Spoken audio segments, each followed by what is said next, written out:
with that, we're going to get on to our next debate. Our next debate is going to be sticks versus, it's going to be Theosophical Wonderings versus sticks on does fine-tuning favor Theism or Naturalism? So I'm going to bring them up. Their debate is going to be decided by audience votes. They didn't really request judges. I guess we could do judges if you guys wanted to, but like that's really up to you guys because audience vote can be biased. But that's up to you guys. And so I'm going to change the background, and then we're going to get started. Are we going to do like a coin flip or? Oh, yeah. I have to find a coin in my room. Yeah, because you guys wanted to do a coin flip over who's going to go first or be the affirmative. So let me... What's up, Sticks? How are you? Good. I'm just getting over a sickness, but I'm feeling better. So I was a little scared there earlier this week. Oh, yeah. Oh man, it's been crazy. It's hit our house. A lot of kids we know. I got kids, so a lot of kids are sick. So crazy. This is way past my bedtime, by the way. You're Eastern, aren't you? Yeah, I'm Eastern. I got a family, so I don't stay up too late. I have like a routine and all that stuff. So shit. I can't find a coin in my room. Okay. Well, I'm gonna flip something. Heads or tails? Sticks. Let's go tails. Okay. Okay, it landed on heads. So, Theosophical, you make the choice. Okay, I'll just go first. Okay. Yep. Bet.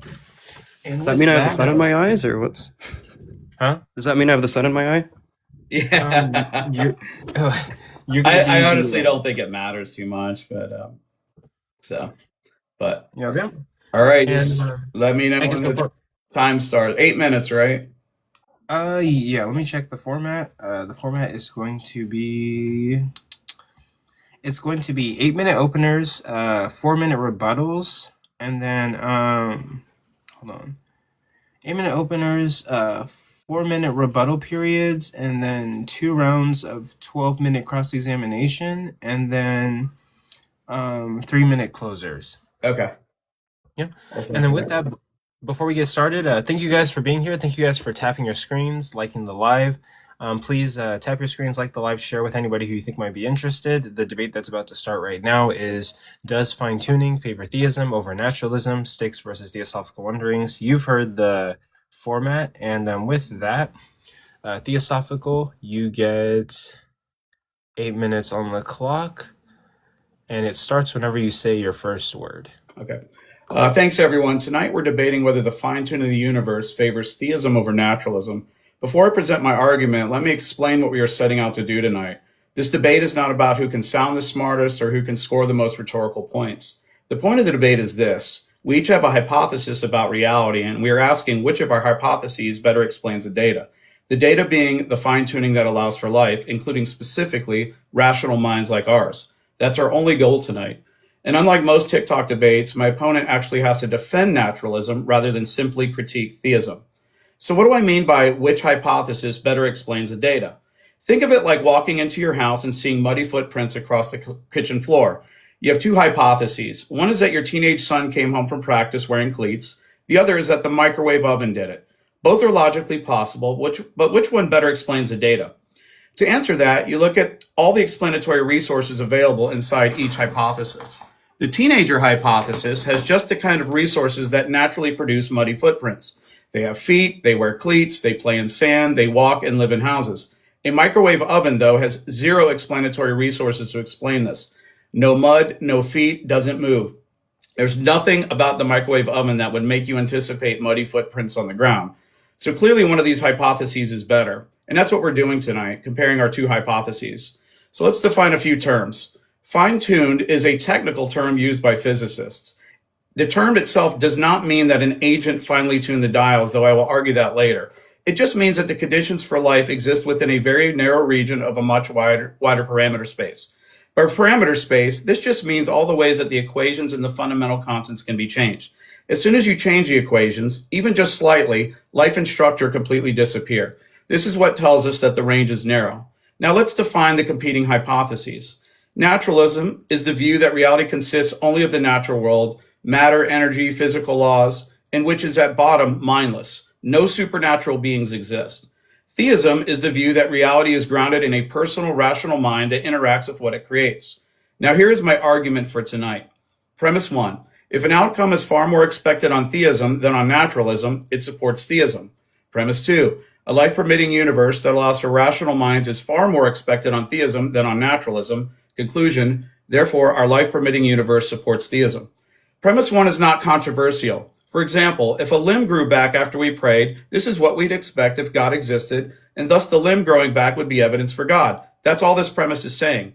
And more expected doesn't mean logically entailed. It just means that the data fits naturally with the explanatory resources of the hypothesis. So the only real issue is premise 2. Is the fine-tuning for rational minds more expected on theism than on naturalism? Here are 8 reasons why I think it is. 1. If naturalism is true, reality at its foundation is mindless. It has no intentions, no goals, no directed aims. It is fundamentally non-rational. Now consider fine-tuning. There is a vast space of possible physical parameters. Only a narrow region permits life, and an even narrower structure allows for rational minds like us. In the same way that nothing about a microwave oven would make us anticipate muddy footprints on the ground, nothing about mindlessness would make us anticipate conditions for minds. There's simply nothing internal to the concept of mindlessness that would make us expect this. In all actuality, naturalism is just as compatible with electromagnetism being slightly different so that no structure or life forms at all. In short, naturalism is compatible with the overwhelming majority of the parameter space in which nothing interesting happens. So what is needed then for my opponent is an internal symmetry breaker, something within naturalism itself that makes us anticipate this narrow slice that allows for minds rather than the vast life-prohibiting range. 2. My opponent may appeal to a multiverse, but as philosopher Kenny Boyce has argued, a multiverse only predicts that some universe will be finely tuned. It does not raise the probability that this universe is finely tuned. Just as a lottery only guarantees that someone wins, but it does nothing to increase the probability that you will be the winner. Evidence must raise probability. If the multiverse cannot raise the probability of this universe being fine-tuned, it doesn't function as evidence. 3. My opponent may claim that the constants are necessary, but that must be argued, not assumed. Nothing within physics say they have to be this way. They are treated as free parameters. Physicists like Sean Carroll explicitly deny that they're necessary. And nothing in metaphysics tells us, for example, that the cosmological constant couldn't have been off by a single decimal. This is a very strong claim, and simply asserting it necessarily after the fact seems ad hoc. 4. My opponent may say fine-tuning is a brute fact, but that just restates the data. We are asking why the parameters fall in this narrow range. Declaring them brute is not an explanation. It's a refusal to explain, and it's ad hoc unless independently motivated.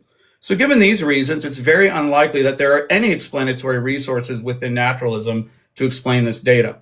Now contrast this with theism. I'll give 4 reasons why fine-tuning is not surprising on theism. First, on theism, reality begins with a personal, rational mind. If the foundation of reality is rational, then rationality is not an accidental byproduct. It is rooted in the ground of being itself.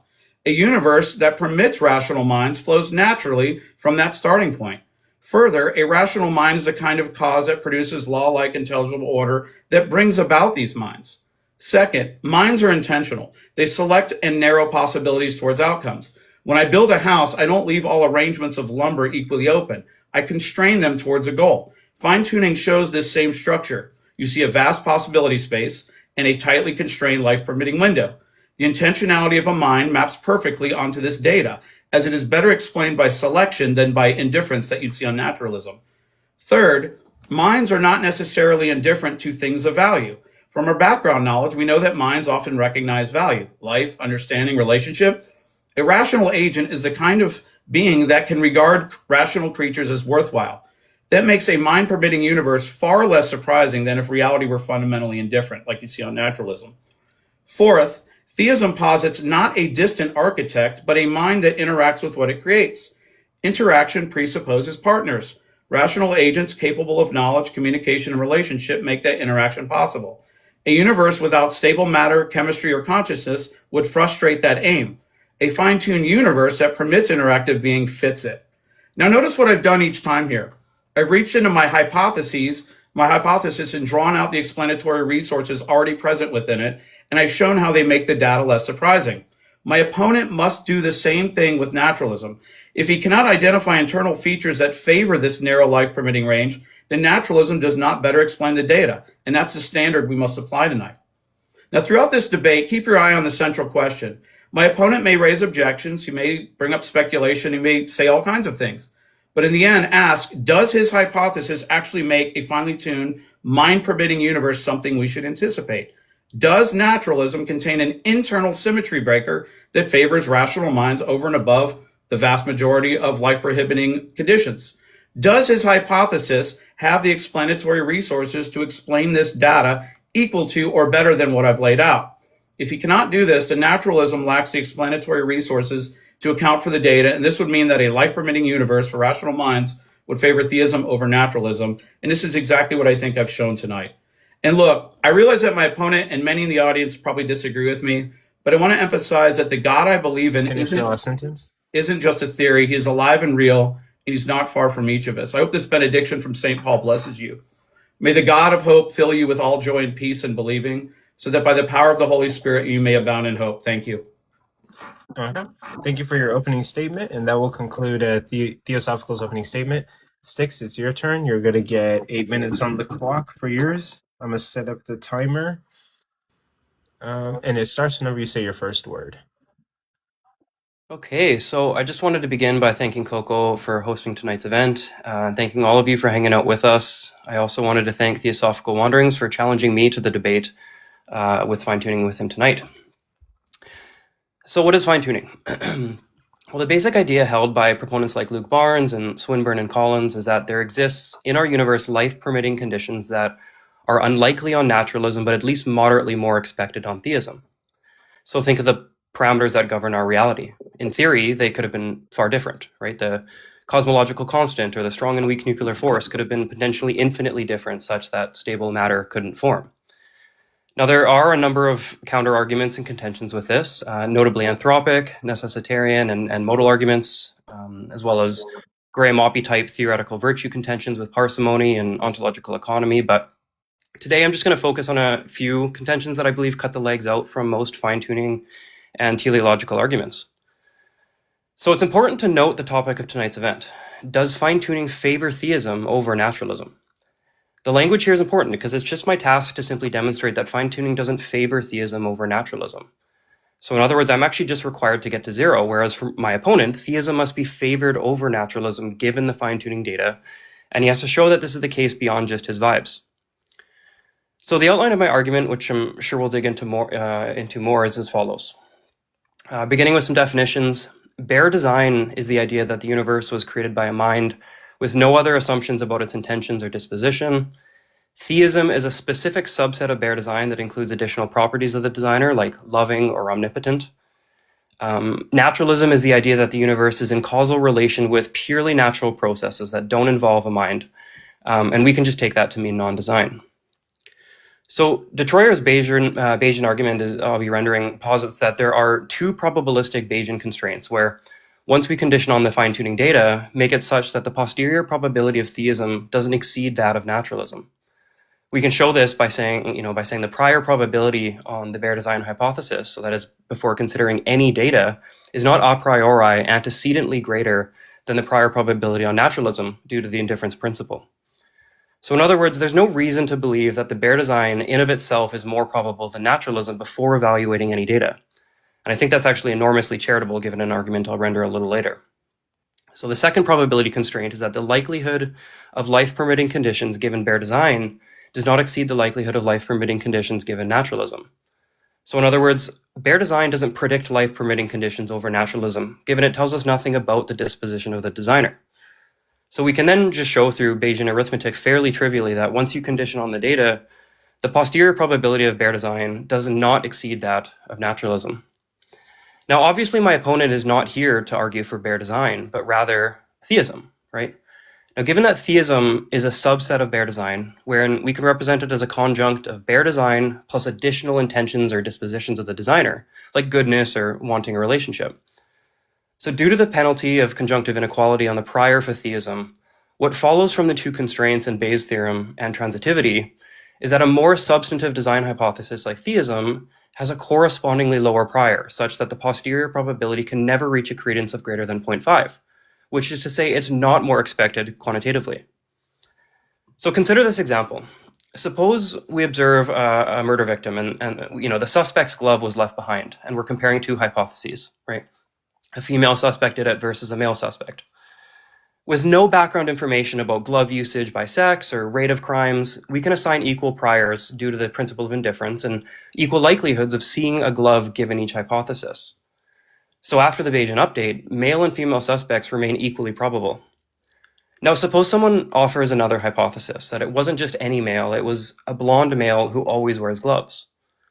Even if that specific hypothesis perfectly predicts the glove evidence, it's still only a subset of the male hypothesis. And unless most males are blonde-haired glove wearers, this refinement occupies only a part of the probability space already assigned to males, which we already determined to have an equal or less than probability of a female suspect. Now, since the broader male hypothesis doesn't outperform the female hypothesis on the evidence, the more specific blonde male hypothesis can't exceed the female hypothesis either, because it inherits its probability from the male category and suffers the penalty on its priors from conjunctive inequality. So in addition, we established that seeing a glove isn't strong evidence toward a male versus a female. And so the constraints on the data entail that given our priors and given the likelihood of seeing the data under each hypothesis, without further evidence to update on, we have no way of saying it was more likely that a male blonde glove-wearing suspect did it compared to that of a female. So this is structurally identical to moving from bare design to theism, right? If the posterior probability on a male suspect is equal to or less than the female suspect, after updating on the data, it can't be more probable that a blonde glove-wearing male did the crime. So once again, folks, the task for my opponent is to provide an objection to this Bayesian inference. And if he doesn't, as mentioned before, no argument based on his vibe will in any way show us that his hypothesis is preferred. My opponent will instead be forced to argue that his hypothesis is more theoretically virtuous or less committal once we take into account divine simplicity or ontological parsimony. But ultimately, my opponent's inference to the best explanation, or IBE here, won't tell you how to weigh explanatory virtues or how to adjudicate trade-offs or how to quantify better, right? IBE is just Bayesian reasoning without the math, whereas the Bayesian apparatus tells us what hypothesis has explanatory scope and is coherent with background knowledge, and it does so through a statistical framework, which my opponent clearly is not referencing. So before closing, I'm just going to mention one more argument that I'll discuss, and it's called the electrons in love contention by Nielsen and Babu. Further motivate some of what I've already discussed, but it's just to say that because my opponent's argument is predicated on some modal notion that it's possible the universe could have been another way, it isn't, it's this way, and therefore this data points toward theism, he's baking in the idea that this particular universe with this set of psychophysical laws that permit this type of rational, intelligent life is something predicted by theism.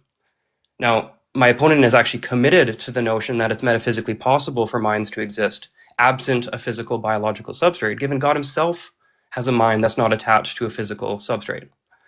So therefore, God could have made any universe with far different nomological laws, such that even simple electrons floating in space could have minds attached to them so that they can love and worship and experience the full set of things God would want his agents to.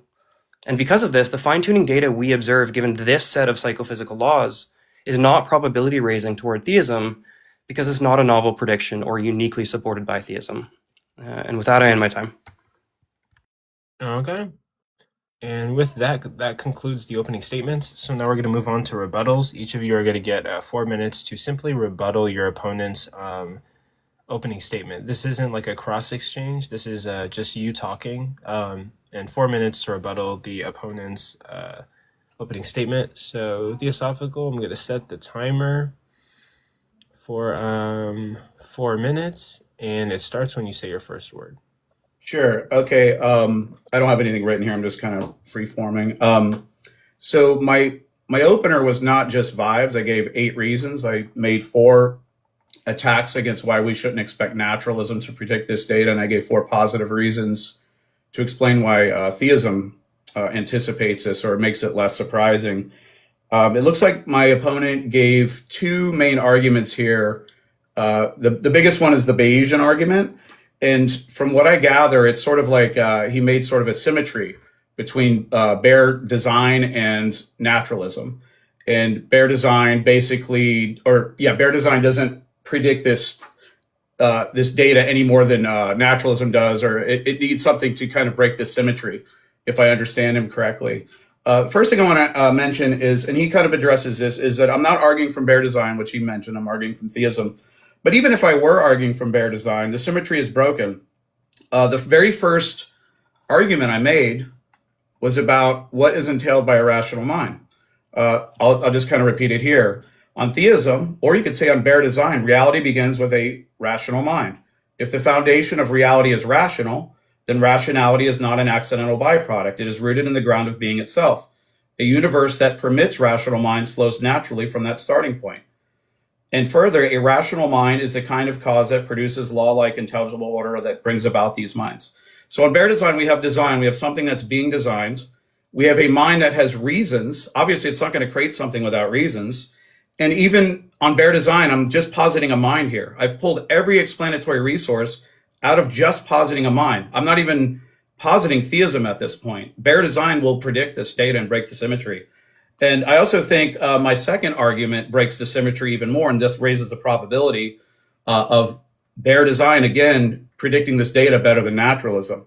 And that was my second point, was that minds are intentional. That's just what it means to be a mind. That's just logically entailed. And minds select and narrow possibilities towards outcomes. And it's kind of like when you look at the fine-tuning data, you see this wide possibility space in this very narrow region. And so like intentionality maps onto that data. So like this is kind of what you'd expect if a mind was selecting these things. It looks like that. And as opposed to the indifference that you'd see on naturalism. But getting into, even if I do posit, how much more time do I have, Coco? You have 1 minute and 20 seconds. Okay, let me, theism, even if I posit theism and add extra conjuncts, they're probable conjuncts. So like any penalty will be so minimal. I'm willing to take it because I think the overall case raises the probability in total. The electrons in love. So let me get to that really quick here. So the question tonight really isn't about whether God could have done things differently. God could have done whatever he wants. The question is why there are any conditions for minds at all. So that would still be the question if we were made of silicone or if electrons were agents. We're not trying to like figure out why did God use physical matter to make rational minds. It's just why there are conditions for minds at all. And so I don't really feel the force of that. And further on naturalism, what would ground the claim that different psychophysical laws are metaphysically possible to begin with? So, and I'll end my time here. Okay. With that, that's going to conclude your rebuttal. Now, Sticks, this is your time to rebuttal his opening statement. Your 4 minutes starts whenever you say your first word. Yeah, so in this first rebuttal, I'm just going to levy some of my contentions with my opponent's argument. So he renders a primary argument. He says if an outcome is far more expected on theism than on naturalism, it supports theism.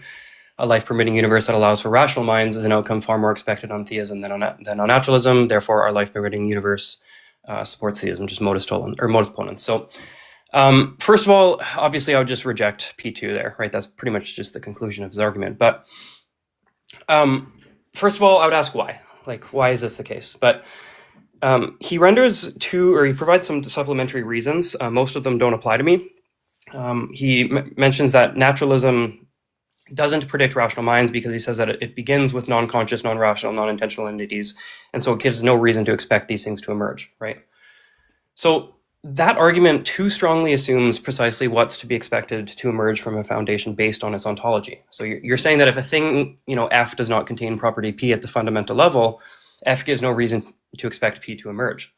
So obviously this is just a gross misunderstanding of emergence, right? So for example, the foundation of water molecules, hydrogen and oxygen, give us virtually no information about the property of wetness. They themselves aren't wet, but when you get enough of them together, wetness emerges. So if you try to say that, this analogy fails because the emergent thing of water, the wetness, is of the same ontological category, right? Where hydrogen and oxygen are both physical and wetness is also physical.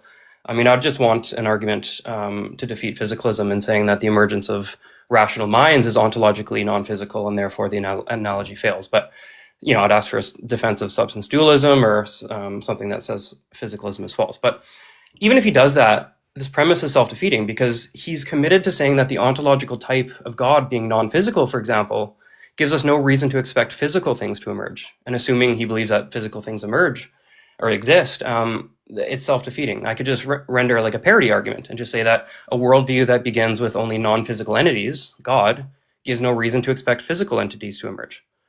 So if we accept the commitments of his argument, we can actually just run a parity argument that entails the opposite conclusion, right? And he also provides a supplementary, another one where he says, like, if reality begins with creative rational minds that are open to relationship, then the existence of other rational minds is to be expected. It's obviously going to fall victim to the same criticism, right? It too strongly assumes what's to be expected to emerge from a foundation based on what's true about its ontology, right? The reality is emergence is something that, or from a foundation, is something entirely distinct from that foundation itself. That'd be like saying, hydrogen and oxygen are not wet, so we would never expect wetness to emerge. That's the whole point of emergence. So I could just construct a parity argument using the same structure and commitments of his primary and just say, like, if an outcome is far more expected on naturalism than on theism, it supports naturalism. A life-permitting universe that allows for physical things is an outcome far more expected on naturalism than on theism. Therefore, our life-permitting universe supports naturalism. And in defense of that second premise, I would just say, well, if a worldview begins with only non-physical entities, God, it gives no reason to expect physical entities to emerge. That's the exact same commitment he's entailed to, right? Now, his other justification that, if reality begins with only I could just, in the parity argument, I could just say that, like, if reality begins with only natural laws and constants that give rise to natural things, then the existence of other natural things is to be expected. And assuming he and I both agree that natural things exist, if we accept the commitments of his argument, we arrive at completely opposite conclusions. So now what?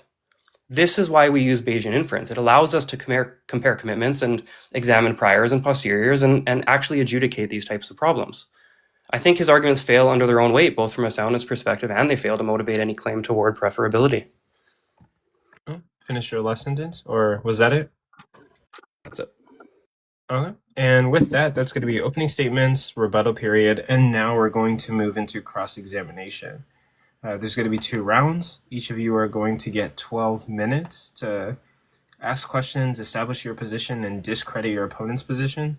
So real quick, I thought we were doing 2 rounds of rebuttal. Is that not in?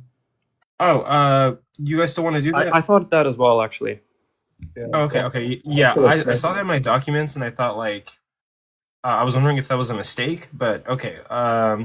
Yeah. So Theosophical Wondering. Let's give you those 4 minutes. Yeah. Sorry about that. I was thrown off a little bit, but it starts whenever you say your first word. Yeah, sure. So Sticks, the first question he asked is why is P2 true? I gave 8 reasons why, and trying to remember everything he said here, but I think one of his main points was about, like, emergence here, and he brings up water, and obviously he kind of preempted some of the things I was going to say. Wetness is an in-kind emergence. Liquid is kind of made of the same stuff that's behaving collectively under already fine-tuned laws. And rational minds, of what I'd argue, are an out-of-kind emergence. They're normative, truth-tracking, intentional. And that's like a totally different kind of thing than like a physical object in and of itself. And then he sort of anticipates, he says that, I need an argument against physicalism. I would just say that I would just appeal to the hard problem of consciousness. I don't think that mental states reduce to physical states or physical matter, and I don't think it's ever been shown. And I think we're justified in inferring that they're just not reducible. Physical isn't true, so long as there's one counter example here. And then he mentioned something about I think sort of a parity argument where God is immaterial. We wouldn't expect like physical objects. I think this is true in the sense that does theism logically entail physical objects? No, but I don't think I need to explain that because theism still explains other parts of the data here. It still explains other things that raise the probability of it, even if we don't explain this particular physical makeup. For example, it explains rational minds for the reasons I gave in my opener. it also explains with a mind, you're going to expect like laws, order, intelligibility, and that's what you see in these physical objects. So it explains the laws and structure and things like that, even if it doesn't explain the physical matter itself. And I think that's enough to kind of push it through and raise the probability, because hypothesis is good. Is it doesn't have to explain everything. If it explains quite a bit of things, then it still counts and it's still plausible. And I think that's kind of what I'm showing here. Let's see. I think he mentioned too, starting with natural things, and I guess that would anticipate natural outcomes and natural processes and things like that. I hope I'm getting him right on one of his last points there. The issue, though, with naturalism, it isn't just that there are natural processes. It's that there's nothing internal to naturalism. There needs to be a symmetry breaker for why naturalism would anticipate these conditions that allow for minds over and above all the conditions that completely prohibit them, which are far more vast than this little slice that allows for this. So it's not just that we see these natural processes, it's that there's this really peculiar thing hidden in these natural processes, and it's minds and conditions for minds and beings like us. And it's kind of like naturalism could favor all kinds of things that don't allow minds at all. And that's why I think, like I said in my opener, I think Styx needs a symmetry breaker here to defend naturalism, to show why it predicts this data in particular. And let's see if there's anything else here. I think he meant, he said something about relationships on theism rely too much on the starting ontology. And again, I'm not saying that these logically entail relational beings. I'm just saying they're not as surprising to see something like that, to see a being like us. If the world starts with a relational being or a personal being, it's just not surprising. I'm not saying it's logically entailed. It's just not surprising. And I guess I'll end there. Yeah, I'll end there. Okay. And then 6, you're going to get a second round of rebuttal. It starts whenever you say your first word. Yeah, so I think he's kind of skirting around this issue of the entailments of his arguments and the commitments he's subject to, right? I've demonstrated that if we accept the commitments of the structure of his supplementary arguments, the things that motivate his second premise there, we can arrive at completely opposite conclusions, right? This is just a major problem that he seems to just not be addressing. Now, a bigger issue I actually have with this is that his argument seems to be question begging, right? Because the naturalistic thesis is that natural processes did not start with, but brought about life, right? And your argument in short form is that this is unexpected. But your supplementary argument is that on naturalism, it's unlikely that natural processes brought about life because it didn't start with life. That seems like question begging. What you're saying is that the thesis that entails life coming from non-life is unexpected because it's unexpected that life came from non-life, right? You're saying that naturalism, the thesis that says natural processes do not begin with life but bring rise to it, is unexpected. Why? It's also unexpected that wetness emerges from H2O, right? Just because it's unexpected, that's not a... And I don't even know how you're cashing out unexpected here. You're leaning pretty heavily on this not surprising business, right? You're saying it's not surprising on this, it's surprising on this, as if that's kind of doing most of the work in your argument. Now, I'm going to circle back a little bit to the electrons and love. He raised some contentions with that. So the theistic argument says that minds complex enough to support moral value are important because that's what a perfectly good God would want, right? And the fine-tuning argument is predicated on this necessity of this kind of supervenient relation of physical states of affairs realizing mental states of affairs that bring about intelligent life like ours. The problem is that there are more metaphysically possible worlds where the psychophysical laws are different, right? Panpsychism, for example, would be a different world, substance dualism, or even a world where there exist only Cartesian souls that have awareness and consciousness, right? So even if the physical constants produced only protons and electrons, they could have minds attached to them that are valuable. So for example, protons and electrons could feel delight when they get closer to one another. Or a proton could feel heartbroken when its favorite electron goes off with another proton. And when they're a prime number of centimeters apart, they, can communicate about their past or whatever. So all of these metaphysically possible worlds, under his view, given the commitments of the theist, need to be considered because they would all exhibit intelligence in this valuable form, but under very different physical states of affairs that need to be considered given the possible worlds that could obtain. So the plausibility of fine-tuning, it rests on this metaphysical impossibility of other psychophysical laws, right? It's only if we assume this range of psychophysical laws are necessary in order to achieve God's plan for his agents, right? So, how long do I got here? A minute. I guess the fine-tuning argument for God is kind of predicated on this idea that there's this narrow range of physical laws that can bring about a universe like ours with agents and minds, and it's too narrow to explain by chance or naturalism. It's able to posit that, it's more likely on God because God would want this universe and, not all the others that are possible. But if you expand the possibility space in God's scope to include other possible worlds that God could have used to achieve his means, then God, as this explanatory token, loses all of its likelihood gain. The possibility space grows to nearly the same size, if not greater than naturalism, because naturalism is restricted to the worlds that are possible with that modality indexed to or accessible to our own. So, we can know things about X, Y, and Z constants, and we can calculate the ranges they could have been. That's how Swinburne does it. But if you introduce God, that range is not limited by that modality and that kind of nomological accessibility relation. It now includes other metaphysically possible worlds that would, fit outside the range of naturalism. I guess that's it. Okay. And with that concludes the rebuttal sections. So far we've done opening statements and 2 rounds of rebuttal sections. So now we're going to go into cross-examination. Those are going to be 12 minutes each. Theosophical wonderings, you're going to get your 12 minutes, and it's going to start whenever you say your first word. Okay. Styx, do you agree that tonight you are defending naturalism, not merely critiquing theism, and that your goal is to show that naturalism better expects this data? Well, I'd refer to the prompt, which says, does fine-tuning favor theism over naturalism? So if that answer is no, then I've sufficiently achieved my goal. Okay. Are minds intentional? Are you asking, do minds bring about intentional, state of affairs or, brain states? Yeah. Do minds, or do they have an aboutness to them? Or do they have an aboutness or? I don't know how to answer that. Do they think about things? Do they think about things? Yeah. That's what I mean by intentional. Yeah, that's trivially true. Yeah. Okay. Between our two worldviews, which one has rationality built into its foundation?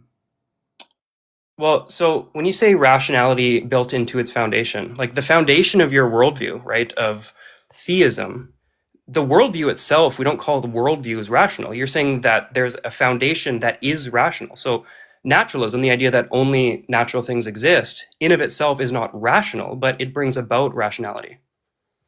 Okay.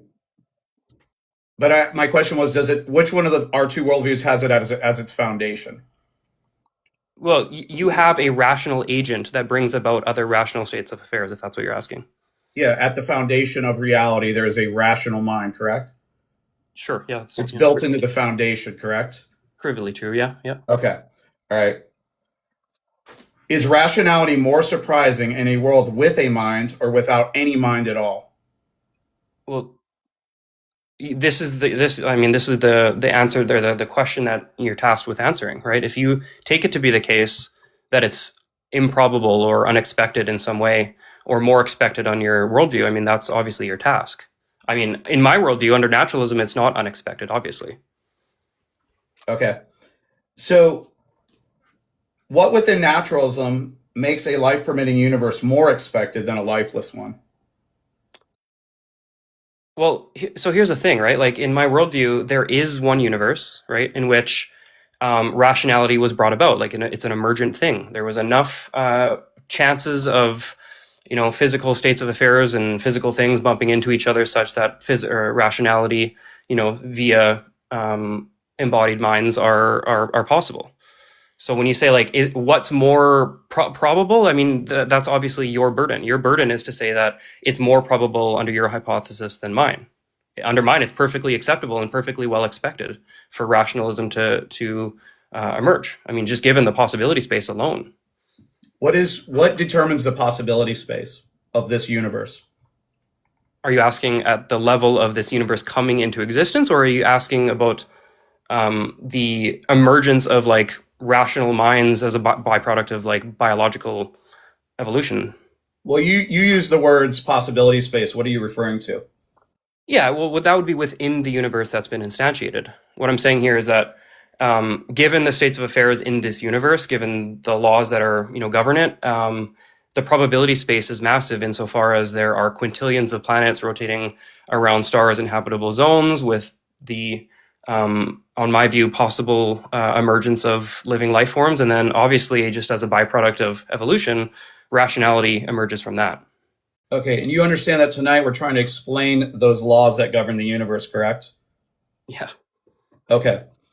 So what within naturalism would explain these laws over laws that don't prohibit, or laws that prohibit life of any kind? Why would we expect that on naturalism?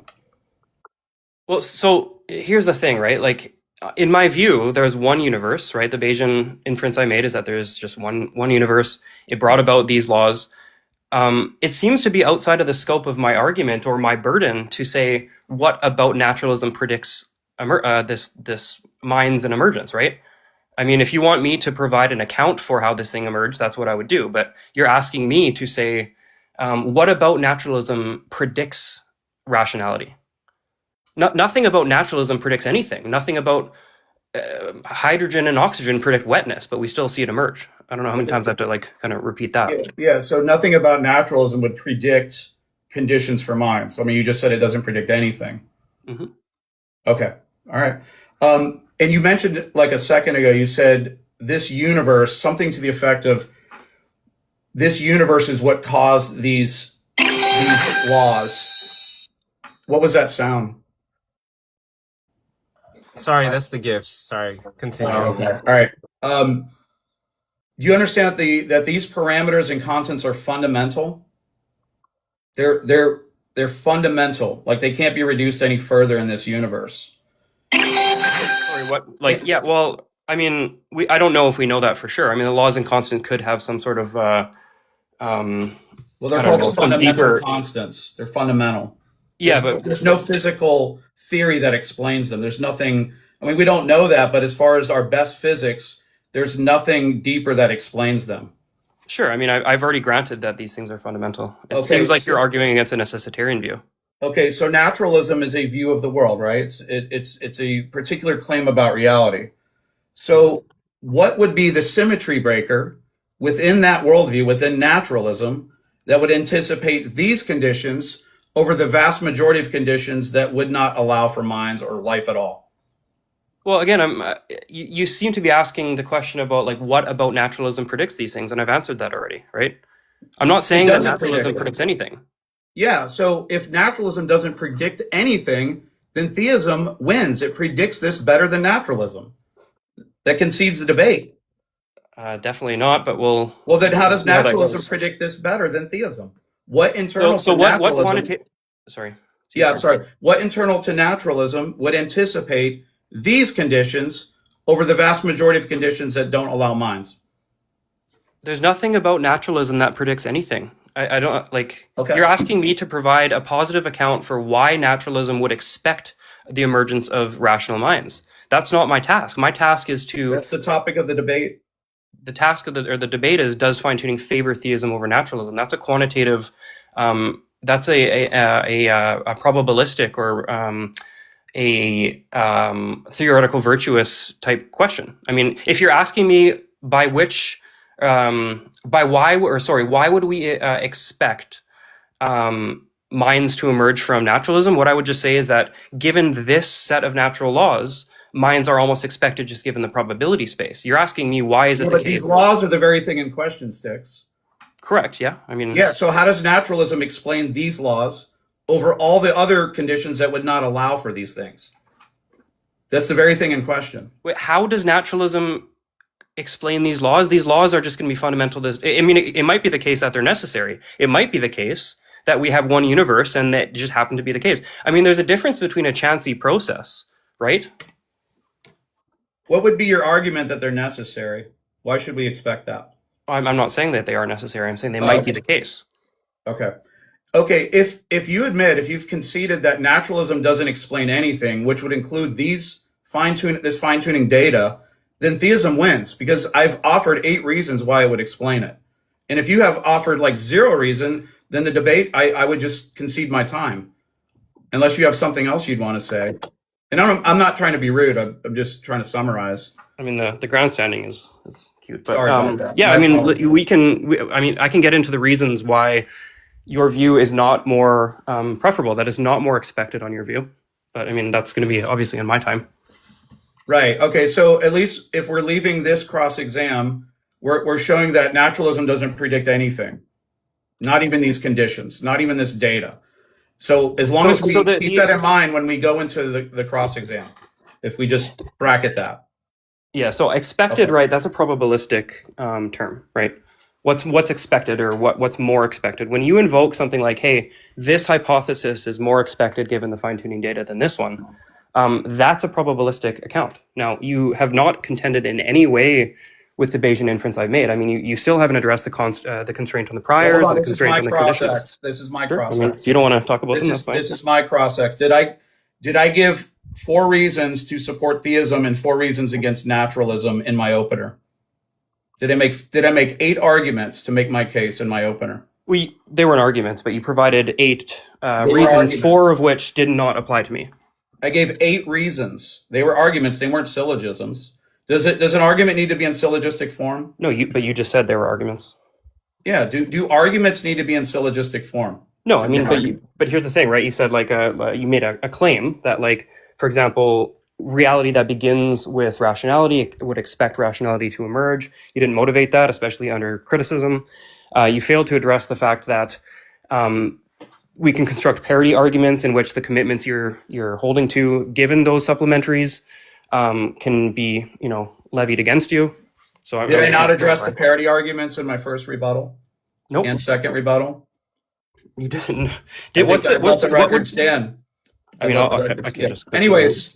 Anyways, did I not address the electrons in love argument in my rebuttal? Not adequately to my account. What's your account? Well, whatever. It'll be my turn in a second here. Okay. Well, let me see if I have any more questions here. How much more time we got, Coco? 1 minute and 30 seconds. Okay. I'll just ask you again, can you name one internal feature of naturalism that positively favors rational mind permitting constants over and above the conditions that would not allow for it? So we define naturalism as the worldview in which only natural things are in causal relation with natural things. That type of worldview doesn't generate any novel expectations about anything. I don't know what about naturalism would entail that things are going to happen. Okay, I'll just take that as a no. Okay, I'll concede my time. We can go into Styx's cross-X. Okay, and with that, that's going to conclude your half of the cross-examination. Now, Styx, you're going to get 12 minutes on the clock to do your cross-examination, establish your position, and critique his. It starts whenever you say your first word. Okay, so do you agree that the debate question is about whether fine-tuning makes theism more probable than naturalism? Yes. Okay. So you're claiming that given the data of life permitting constants, the posterior probability of theism exceeds that of naturalism? Yes. Okay. Is your argument probabilistic rather than deductive? Yeah, basically it's a deductive in form, but it's essentially probabilistic. Okay, so what statistical framework have you used to determine that your hypothesis is preferred given the prior probabilities, likelihoods, and evidences? Are you asking if I put it in a Bayesian format? Is that what you're asking? What statistical framework have you used, right? When we say something like a hypothesis is preferred over another, right? You have to evaluate and adjudicate things like trade-offs. So in what way have you motivated the claim that it's more probable as opposed to just compatible? I gave 8 reasons in my opener. Sorry, your reasons provided some sort of quantitative approach to say that it's more probable? Yes, I gave 8 reasons. Sorry, what quantitative framework did you use? I'm not sure what you mean by quantitative. What do you mean? Yeah, so you mean like assigning a Bayesian, like a calculation? Is that when we examine hypotheses and we're examining the background data and determining what comports with the background data, what is expected given the priors, given the likelihood, and we generate posterior probabilities. in the second question I asked you, I said, do you take it to be the case that the posterior probability of theism exceeds that of naturalism? But you're not providing any quantitative approach. So I'll take it to be the case that you actually don't have a quantitative approach. I don't, but I did make an argument. I didn't put it in a Bayesian Sorry, I'll reclaim my time. In the prompt there, it says, does it favor theism over naturalism? If favor doesn't mean more probable, what does it mean to you? I gave reasons to make it more probable. I just didn't put a calculation on them. Gotcha. Okay. So do you take it to be the case that before considering any empirical data about the universe, that the prior probability of a designing mind is greater than that of naturalism? No, I would just have assumed a principle of indifference, essentially. Okay. Something that translates to that. Okay. So perfect. So then that settles the first constraint. Do you take it to be the case that in probability theory, the probability of a conjunction or a conjunctive proposition like A and B cannot exceed the the probability of A alone? If it's not motivated, or if the conjunction is surprising, or if it's not internally drawn out or not probable on that hypothesis, I would say that. But I don't think. So you think A and B could exceed the probability of A alone? Oh, no, not in and of itself. No, I don't think I've done anything like that, though. Okay. So theism is bare design plus additional attributes, right? Goodness and relational intent, and it cannot have a higher prior than bare design, correct? Let's grant that. I gave two reasons that appeal to that start from a bare design hypothesis. Two reasons why that break the symmetry between bare design and naturalism. Perfect. So we've secured the first constraint in the Bayesian probability. Now, given that bare design tells us nothing about the motivation or the disposition of the designer, do you take it to be the case that the bare design does not more strongly predict life-permitting conditions compared to that of naturalism? The first two arguments I gave in my opener break the symmetry, and they show that it's more probable, more likely. On bare design? What about yes. what? And I already explained this. What a priori reasons do you have to believe that a designer in of itself, a bare designer with no motivations or intentions would have reasons to create a life-permitting universe? Okay, I'll just go to, reality begins with a rational mind. So on bare design, reality begins with a rational mind. You have a designer, so it's creating something. It's going to have reasons to create things. All these are pulled out. What's going to be the reason that it's going to want a universe like ours with life-permitting conditions? Why, just given the bare fact that a mind created the universe, would it not entail that maybe it just wants electrons or maybe it just wants protons? Why are you saying that this particular universe is expected under the hypothesis of bare design? Okay.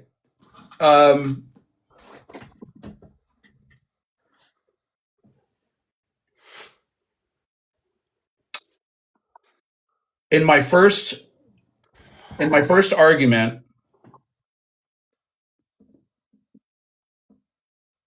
I made the connection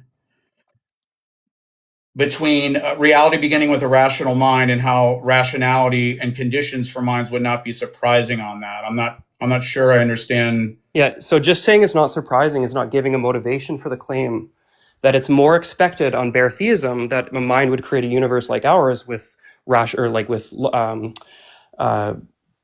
psychophysical laws and all these different nomological principles. Why would it be motivating for a mind to create this particular universe as opposed to one with just electrons? You're not answering the question. Right.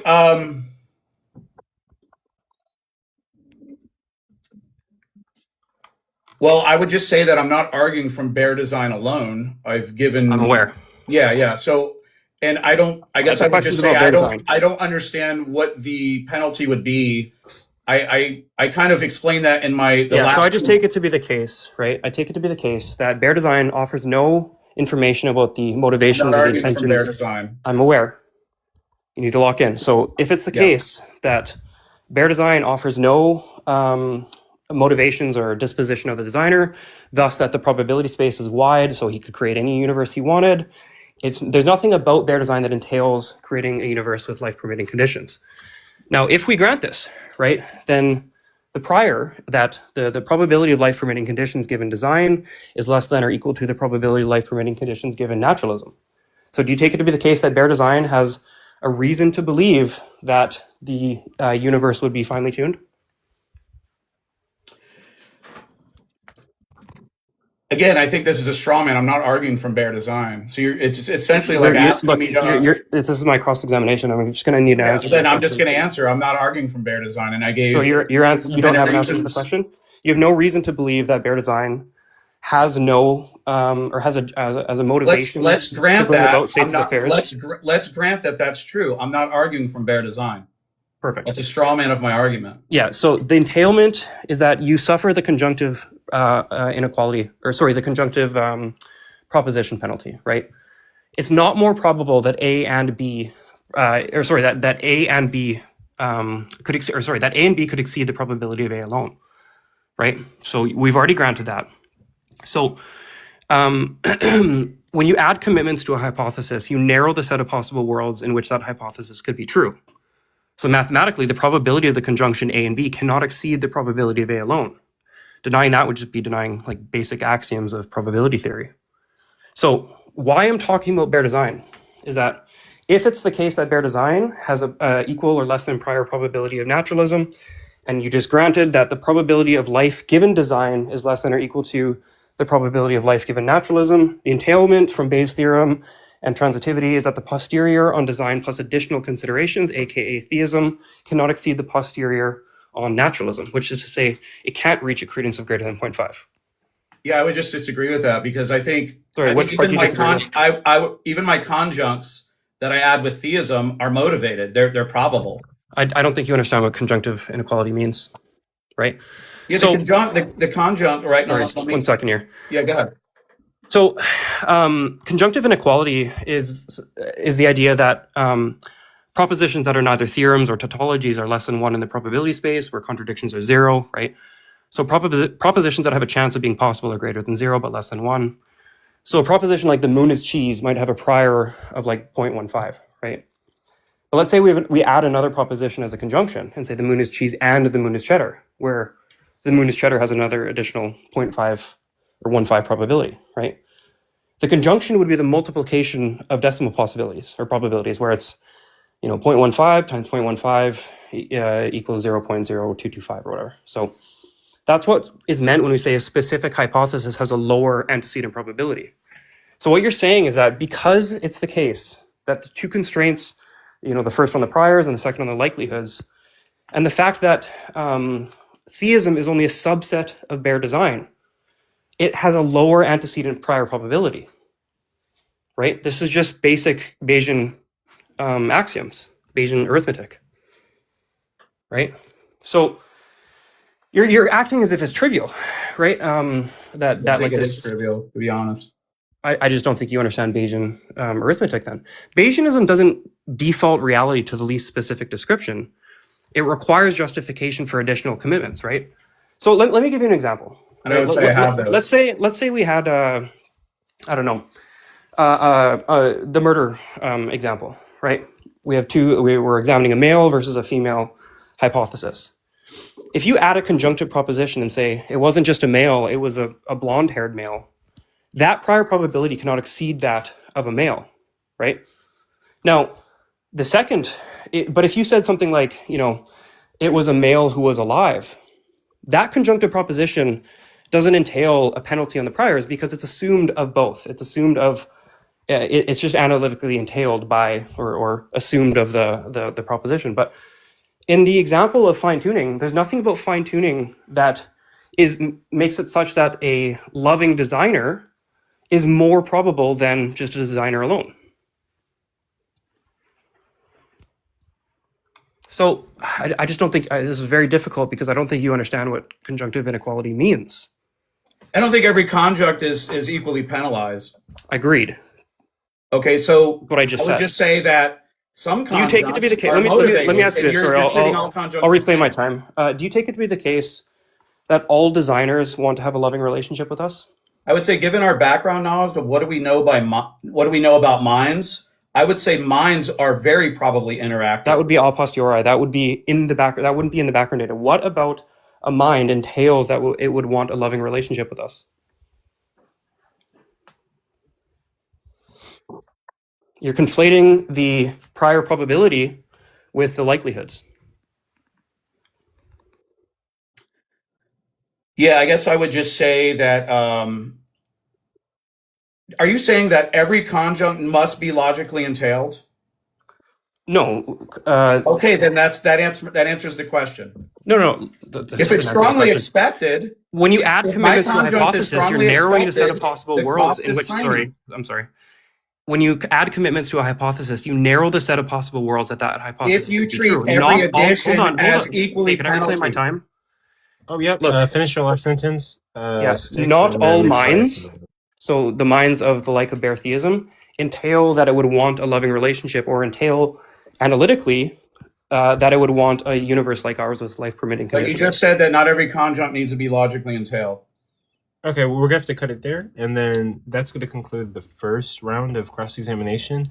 Now we're going to move on to the second one, and then the closers. So Theosophical, you get 12 minutes. It's your cross-examination. It starts when you say your first word. Oh, actually, I thought we only had one round. I really don't. Oh, in my notes, I have 2. Was it 2? Yeah.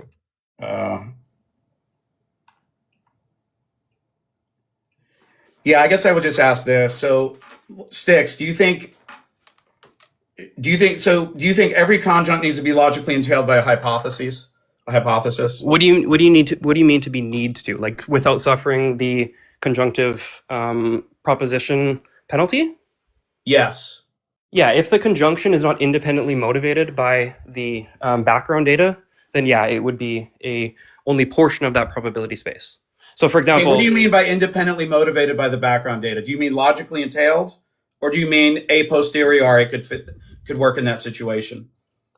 Well, no, I mean, let's say it this. Let me put it this way: not all minds want to have a universe like ours, right? So, if you say that like it's a loving mind, you split the probability space in half, because now you have a proposition and it's or like a conjunctive proposition and the negation of that conjunctive proposition. So you have, I mean, I could draw it out on paper for you, but it's okay.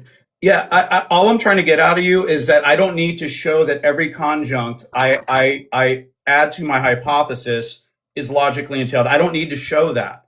I could just say that it's strongly expected, or given our background knowledge. And it's true that it's okay. Let me just phrase this in a form of a question. Is it true that it's true? Is it true that some minds are not open to interaction? Yeah. Okay. Is it probably more true that most minds are open to interaction? I have no reason our to believe background that. knowledge. Like, are you talking like creator minds, like divine minds? I mean, just interaction. They want to interact with other people. They value things. How many Unabomber types do you know, given your background knowledge, compared to, huh? Yeah. So if you're trying to bake in the claim that the probability of or like the likelihood of minds creating universes like ours that want to have relationships with us is higher than, like, I don't know, half of the probability space. I mean, and you're invoking some sort of like a posteriori information about how minds typically interact. I mean, that's presupposing that the mind of God interacts in the same way ours does. I don't think I have reason to be motivated or compelled to believe that. Okay, I mean, just given our background knowledge of minds is, I mean, we have to appeal to something. Here's the thing: is that if you invoke this type of update, right, like, you'd be double counting, because if you're updating on the bare design hypothesis based on facts about the universe with respect to certain designers, like, and a conception of what designers do based on the designers we know, then that's already going to be part of the background data on the fine tuning. So we're double dipping both in the assignment of priors and the assignment of likelihoods. So a priori, I don't think we have reason to establish that the prior on bare design exceeds that of naturalism.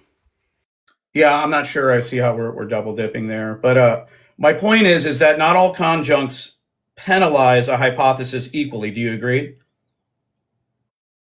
Correct. Yeah. Like if in like the case of a murder, if you said like the conjunct of the murderer was alive, yeah, that wouldn't be penalized because it's independent. It's already motivated and supported with the background information.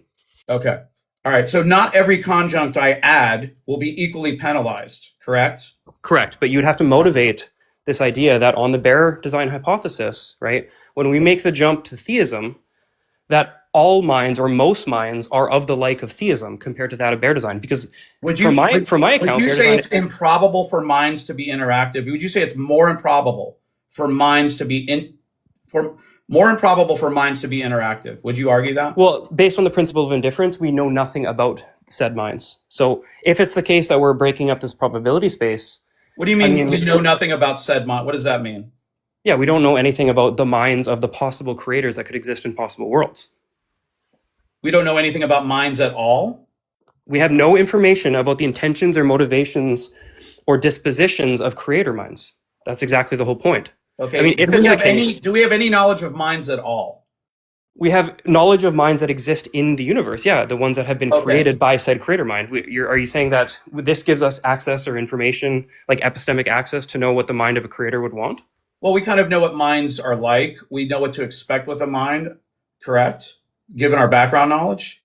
Yeah, but then we would be double dipping if we're also including that information in the assignment of priors and likelihoods. Because if we're then saying, also, by the way, when we update on like the fine-tuning data, oh, by the way, the fine-tuning data is information that would be expected under the hypothesis that a mind created it, right? So if you're baking that into the background data to assign the prior, then you're also doing it, you're double dipping when you do the likelihoods.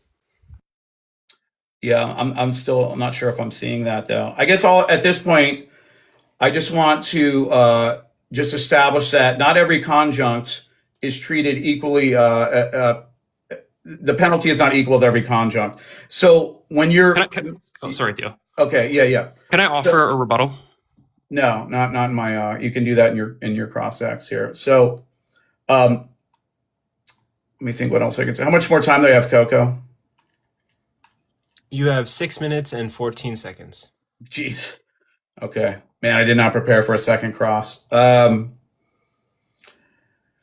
to think what else you said here.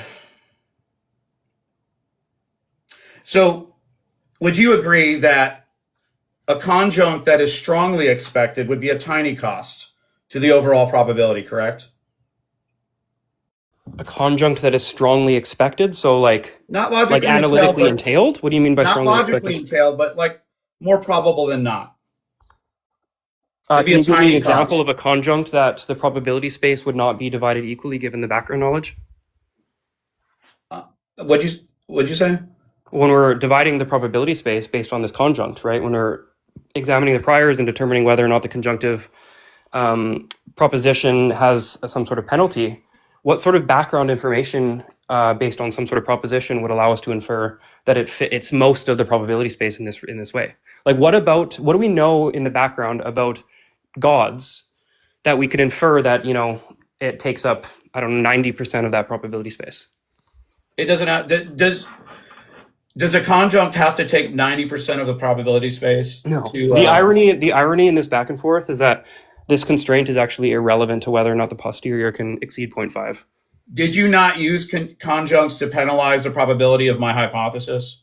Yeah, but when you run through the Bayesian update, it still doesn't impact it, even if I grant it. Okay, right. And did you treat every conjunct in my argument as equally penalizing?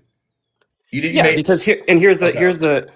And so you're assuming that every conjunct I'm offering is not motivated, not expected, not probable. It's just all surprising. Is that what you're assuming? You're conflating the prior probability based on background data with the information we would obtain from the fine tuning. Like, what do we know about designer minds that would entail most designer minds want a universe like ours?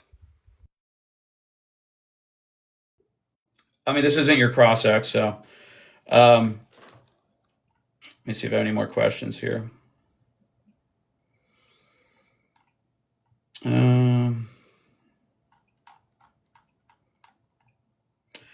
I'll just yield my time. Okay, and with that, we can move on to the next cross-examination, which is going to be Sticks. You're going to get 12 minutes. And it starts when you say your first word. Okay, yeah. So when we're talking about the likelihood of life permitting conditions increasing even on bare design, let's say you have an intuition that designers entail like maximal properties and therefore you're kind of baking in goodness or maximal power as predicates, right? there's a few critiques I have with that. Like I know Hudson in his paper on Swinburne's aesthetic appraisal talks about how like we can't know whether or not an omnipotent being would pick a finely tuned universe, right? Like maybe that's a terrible idea for reasons beyond our understanding and intuition. Or you could take like a human approach and say that like we can't have a priori knowledge of anything beyond our experience, right? Or that like we can't infer infinitude from finitude or whatever. And so like we have no background information that allows us to assume that most possible worlds with creator minds would be creator minds that want a universe like ours, right? Like, for example, God could just be like a really prolific moron who's been iterating worlds and we find ourselves in one that permits our existence, right? Like, or maybe he's maximal, but there's still an epistemic gap between what we can know about him and what he would do, which is to say when we're breaking up the prior probability space and assigning these conjunctive penalties, right? The entire point of this is that no matter, like if you offer a more specific conjunctive hypothesis that better accounts for the data, the trade-off is that it has a lower antecedent prior probability. That's just mathematics. Denying that is just like, what you're trying to say is that A and B can possibly be as large or nearly as large as just A alone. And I grant that.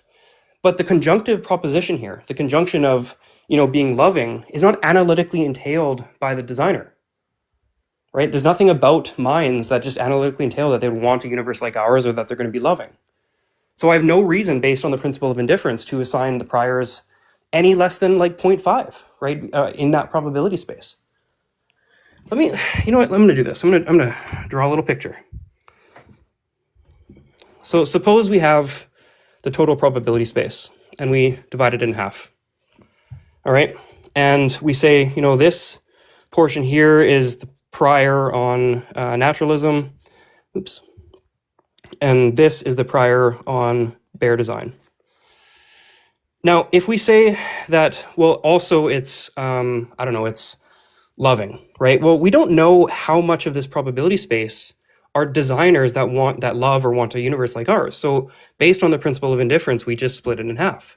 So like this might be designers that, want or that love us, and this one might just be designers that, are designers but don't love us, right? This is what's meant by the conjunctive penalty. And you're just trying to, without justification, motivate this claim that there is no conjunctive penalty. But the irony in all of this, is that the first constraint is virtually inconsequential to the argument. That the constraint on the conditional probabilities, which you signed off on, entail that the posterior can't exceed 0.5. It just follows from Bayes' theorem, it follows from these constraints, and it follows from the transitivity of the less than or equal to operator. So, I mean, it seems like you're arguing with math at this point, but that's fine. Now, like, again, maybe to circle back on this conjunctive inequality,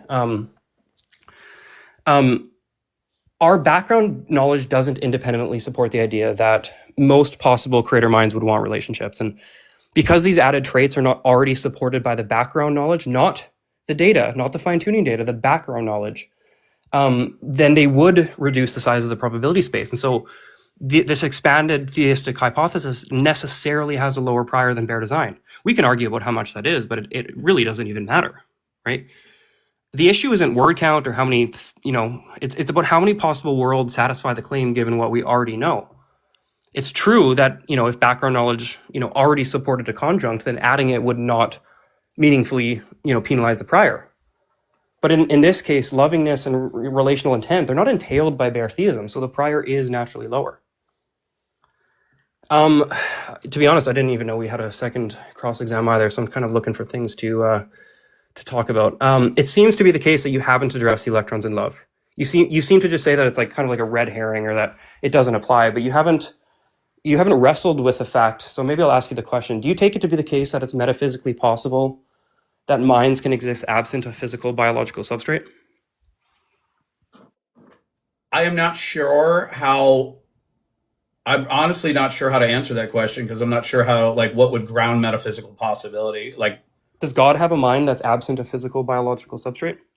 He does, but on naturalism, there's no. Right, that's irrelevant. I'm asking you on your view. Analog. On your view, right? God already has.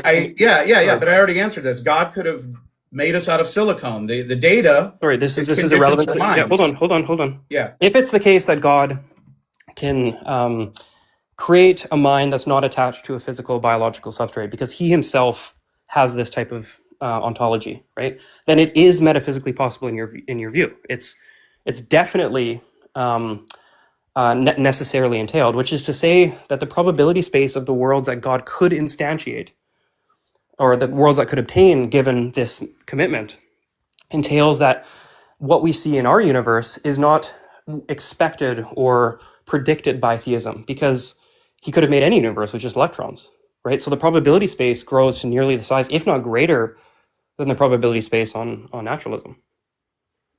Yeah, I still think that's a red herring because, like, I already addressed this. It's like God could have, if God made us out of silicone, if he made us out of like anything, the data is conditions for minds, whether it be silicone, whether it be electrons, whether it be anything. It's like that's the data we're trying to explain. Yeah, but the fine-tuning argument, your fine-tuning argument is predicated on this idea that there's this really narrow range of physical laws that can bring about a universe like ours with agents and minds and stuff, right? So if you inflate your modal space, if you're inflating it to the size of, say, naturalism in of itself, then this universe is not more well predicted by theism anymore.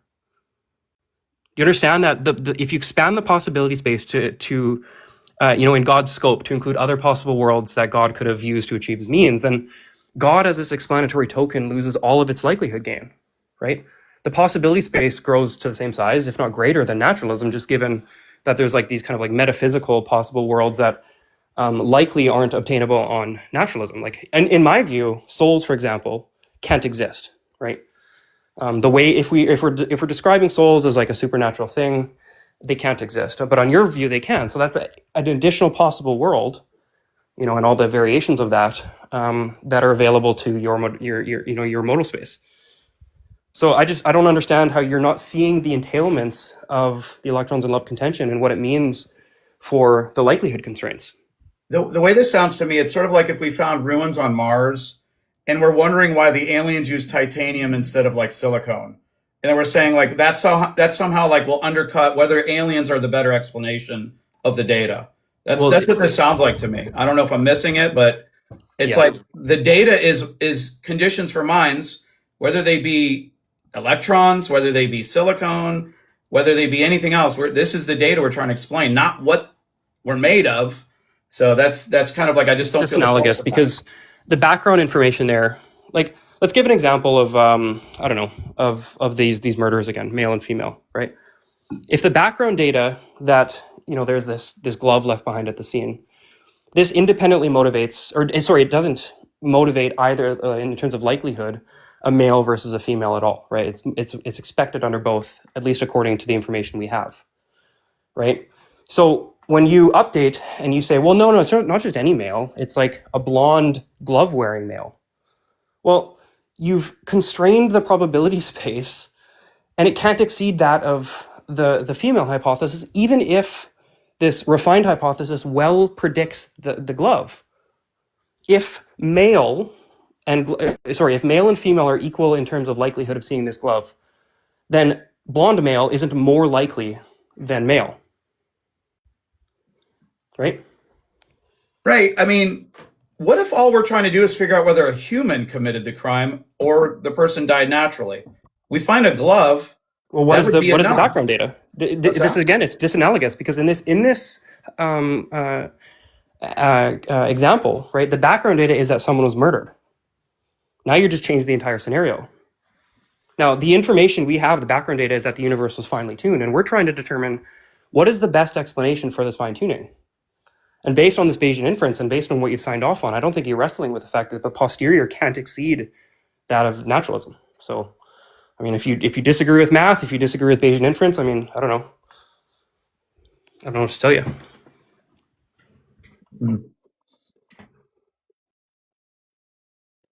And look, you're like, if you're trying to say that the glove fits the suspect, right? Like, if you're treating the glove like DNA evidence that uniquely identifies the suspect, well, that's what's precisely in dispute, right? In that analogy, like, we're stipulating that glove wearing is equally expected under both male and female suspects, so the glove doesn't break that symmetry. Fine-tuning is structurally the same unless you independently show that life-permitting constants are more expected on theism than on naturalism. You don't just get to assume that. That's the very claim you need to establish. So if the glove, equally fits multiple suspects and it doesn't favor one. Well, I would just say the glove doesn't fit naturalism. That's not even, and well, that's the burden that you fail to show. But you've already conceded that naturalism does not predict the glove at all. What I've shown through Bayesian arithmetic is that fine-tuning does not provide a more probabilistic account over naturalism. So at bare minimum, we are at 0. At bare minimum, I have accomplished the task of demonstrating that fine-tuning does not favor theism over naturalism.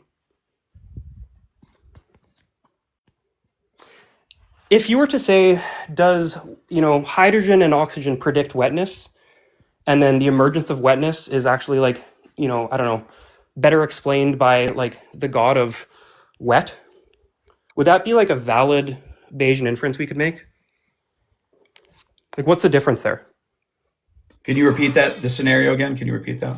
Yeah, you're saying that the ontology of the foundation of the system itself offers some explanatory power in terms of what we can expect to emerge from it, right?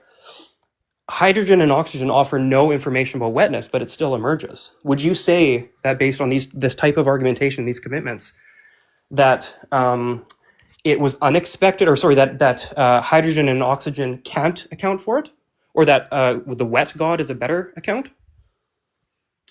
No, I don't think I would say that in that case. But I'm not sure that's analogous to what's going on here. It's not so much the emergence. It's we kind of already went through that earlier. It's more or less it just seems like there needs to be some kind of symmetry breaker. What's that? Oh, really quick. The time just wrapped up. Okay. So we can move to closers, but finish your sentence, Theo. It was my side. I mean, it's all good. I'm good. If Sticks wanted to add another point to that, or we're all good. We can go to Okay. And with that, Theo, you're gonna get 3 minutes for your closing statement, and it starts whenever you say your first word. Okay. I guess I'll just leave it to the audience or the judges to determine who made the stronger case. I would just go back to my opener. I gave 8 reasons why naturalism or theism predicts this data or expects it and makes it less surprising than naturalism. In my cross-ex with Sticks, he admitted that naturalism doesn't predict this at all. He conceded that. I've addressed the electrons in love. I've addressed whether theism anticipates a physical structure. I've addressed many of these things already. And so at the end of the day, I think even if we go with this bare theism symmetry breaker, I think I've broken the symmetry with these at least 4 reasons. I think the first 2 reasons especially kind of break that, because those are almost like assuming bare theism.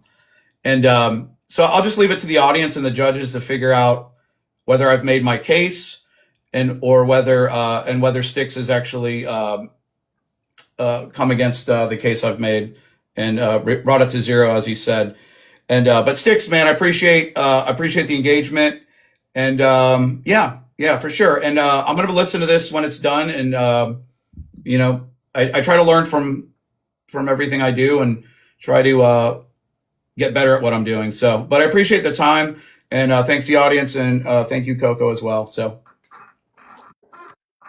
Okay, and with that concludes your closing statement. And yeah, I'll be posting this on YouTube and multiple channels. Sticks, you can start your 3-minute closing statement whenever you say your first word.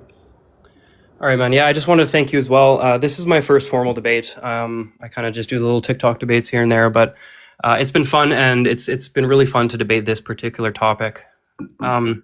Just to recap, I think how this went down. I think my opponent argued that fine-tuning favors theism because a rational foundation better predicts rational minds than a non-rational foundation. But notice what that assumes, right? It assumes the nature of the foundation constrains or predicts what will emerge or can emerge from it, right? If a reality that begins with a rational mind, rational minds are expected. And if it begins with a non-rational process, then rational minds are unexpected. But that principle cuts both ways, because if we apply the same reasoning consistently, then A non-physical foundation like God should give us no reason to expect physical things, right? A purely rational being should give us no reason to expect non-rational rocks. And yet here we are, we're in a world filled with physical and non-rational rocks, right? There's an inconsistency, a symmetry breaker that I think your argument falls apart on. So the composition of the foundation clearly does not determine the composition of what emerges from it. That it just undermines a crucial premise in his case. Now, not to mention, of the 8 arguments he provided, I think 6 of them didn't apply to me. I think like talking about multiverse theories, necessitarianism, parsimony with brute facts and stuff like that.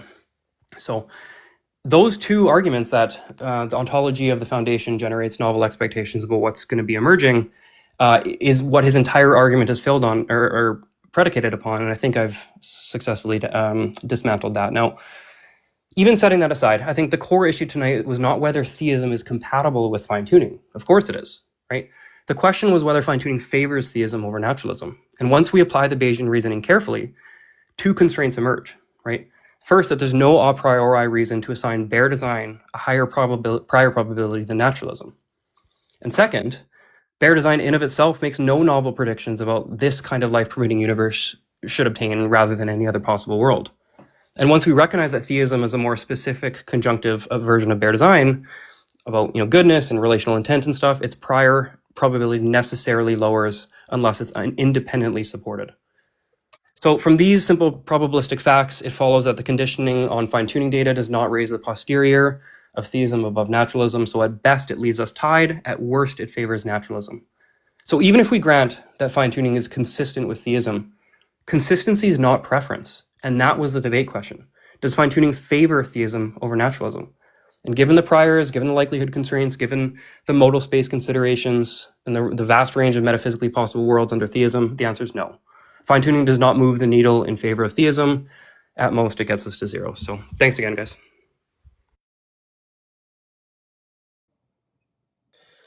Okay, and with that, that concludes your closing statement, and that concludes this debate. Thank you, both of you guys. I think you guys both did very well. And I think both of you guys were very studied for your debate. And so I have to check my timesheet, and we have one more debate tonight. It's going to be CF Jewel versus L Sirloin. And we can do a little bit of audience comments, questions, and concerns. But let me check the time and see when that debate is supposed to start. Let me see really quick. That debate is supposed to start at 10:29. So we have like 10 minutes of audience questions that we can do right now. Are we not doing the judges or anything, or is that not happening? Oh yeah. Yeah. I'm gonna start a poll, and also, if you guys want sticks and theosophical wonderings, I can pick like 2 atheists, 2 Christians, and 1 neither atheist or Christian person from the crowd, somebody we know, to judge the debate if you guys want. Yeah, I mean that's. Yeah, I'm easy. Yeah, I'm cool with that. Okay. So give me 1 sec. Sorry, I sound out of breath. I was running some favors around the house, but I was still listening to like the closing statements. Okay, so people request in the comment section, we need 2 Christians, 2 atheists, and 1 person that's like agnostic or something else. And then I'll start the poll right now. But let me see. Grab the poll, custom, manage. I think like the previous debate, or like I'm not going to count on the poll because that all depends on who's in the comments. So even if it's Christians, so I think you're not going to avoid bias on that. I just want to hear feedback mostly. So yeah, from judges maybe, but. Theosophical, and yeah, that's the problem that I've had in like prior debates, right? Like I would do like a poll, and then like the audience is like filled with atheists, and then basically like a bunch of atheists were winning consistently for like a while, right? And then there was like this one debate with Jeff for Truth. He's an atheist and he went against somebody. And like, even though there was like a mostly atheist crowd, Jeff for Truth lost to the audience poll. And he kind of broke like, I think a 20 debate run of atheist winning the audience poll all the time. But yeah, the poll is up right now. It's the blue clipboard on the left side of your screen. And then let me see those comments. 2 Christians, 2 atheists, and 1 agnostic, or somebody who's neither Christian or atheist. Who wants to come up? Feel free to request. Who wants to be a judge? We can get that out of the way, then do comments. Okay, I see 1 person. Constantine's going to be the Christian judge. We need 1 more Christian judge. Yeah, comment below. Let me see it. I can let you up. Ish, Paul. Who is that? Sorry, give me a sec, guys. We're trying to get our judges. But yeah, we need 2 atheists and 1 Christian judge. Comment below. Let me know if you want to be a judge. Like, comment like, hey, I want to be a judge. No, we didn't have judges for this debate, so you can request right now. I'm picking 2 Christians, 2 atheists, and weren't you doing judges for every debate, or was that just random? Typically, the people who debate have to request it beforehand, and we typically just do audience poll. Okay. But to be honest, yeah, this is day of debates where the best ideas win, bro. Or no, that's the controversial compass. So like, you don't know. This isn't your show. It's not like you put this thing together, dude. Oh wait, hold on. Wait, what 2 atheists want to judge? What 2 atheists? Bring up Hatim, man.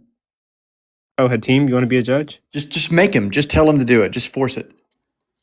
I mean, only if he wants to. I mean, but no. So I run a page called The Controversial Compass, a space where the best ideas win. This page is Day of Debates, debates that entertain and educate.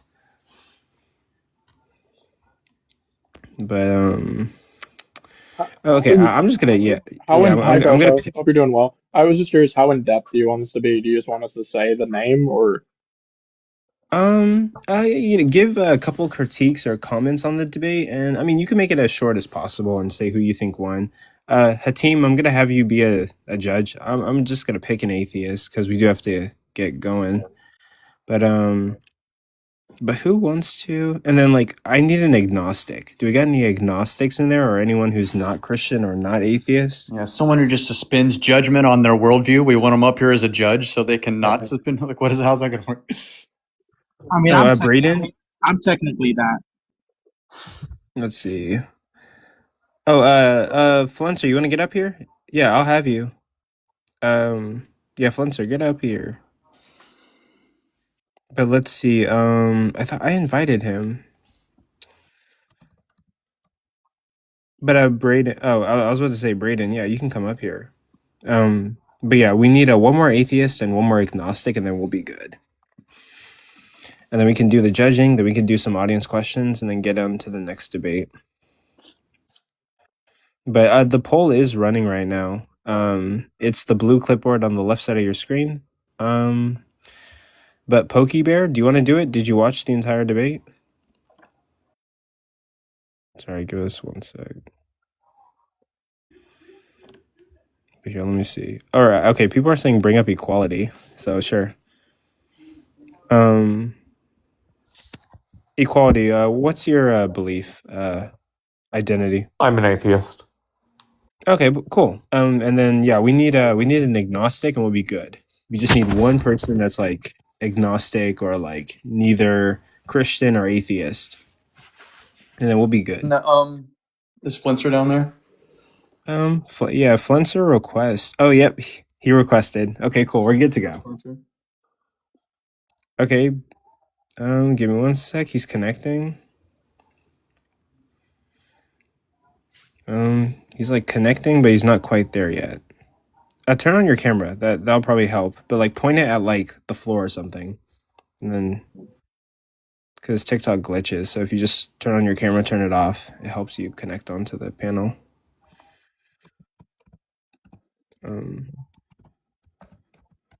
It's like struggling. But I mean, we can get started on the judging while we're waiting for Flunser. So who wants to go first? Constantine, Shark, Hatim, Equality, and then Flunser. Who wants to go? I don't care. Sorry. Can I give my spot to question mark? Yeah, you can swap out with question mark.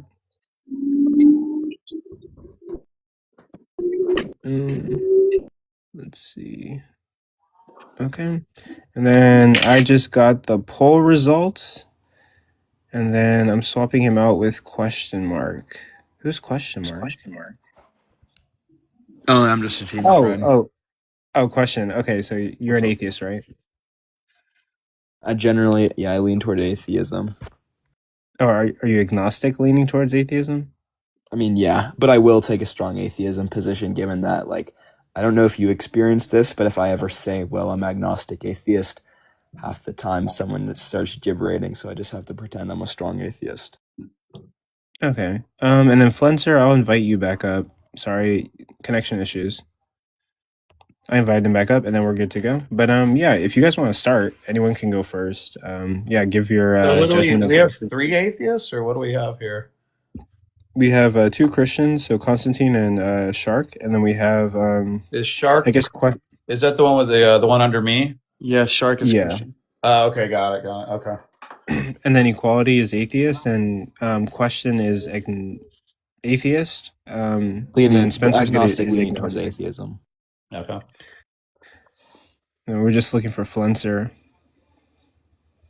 Or do we have any agnostics? How many agnostics are in here, if not Flenser? I sent him an invite. Just tell Hatim to come back. Hatim is atheist. Or Hatim's goated. But oh wait, Plato's Cave. Do me a favor. Did you watch the debate? You could really help me out right now. Constantine, should I upload the whole clip between me and Hagel? Yeah, if you want to. I think it was a great exchange. All right, I'll probably will. I just gotta go all the way back through my VOD list and then find that. Yeah, that was a really cool day. Oh yeah, okay. I invited Plato. Let's see, which is basically Joey Rivera. He's agnostic.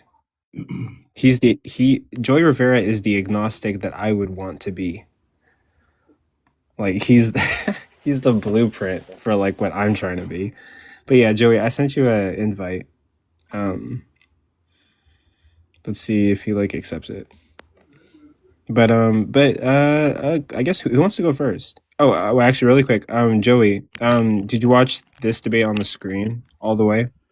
Oh, sorry, just got my mic in. What's up? Did you watch this debate on the screen, the entire thing? Most of it, yeah. Oh, okay, and then you can make a judgment. Yeah. Okay. So who wants to go first? What is most? Like I was listening, so I mean that's all I can say. What Sticks is really. asking is he wants some sort of Bayesian structure to quantify your most. On God. Swear. I'll let the Holy Spirit guide. I guess I just must not be in the know. Is like host? Are you an alt account of like anyone that's super popular? Because I don't want to be like putting out anything too obvious here. We have an astounding amount of high tiers on the panel, and I don't know like if you know all of them. Oh, so this is the Day of Debates account, and it's run by 3 individuals. But me, I'm the controversial compass, and my account is like the green box on the panel. Hey, Coco, Monkey Boy's asking if he can post this debate on his channel as well. Oh yeah, feel free to. Yeah, anyone can post this debate on their channel. I don't mind.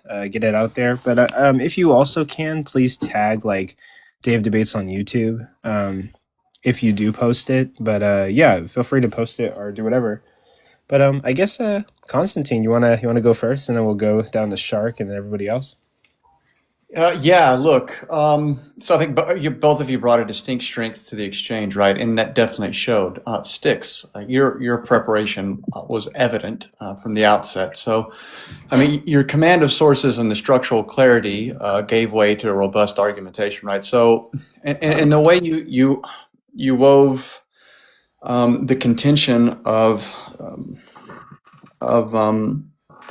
Theo's rebuttals, it just showed an overall preparedness, and there was a lot to be gained from it.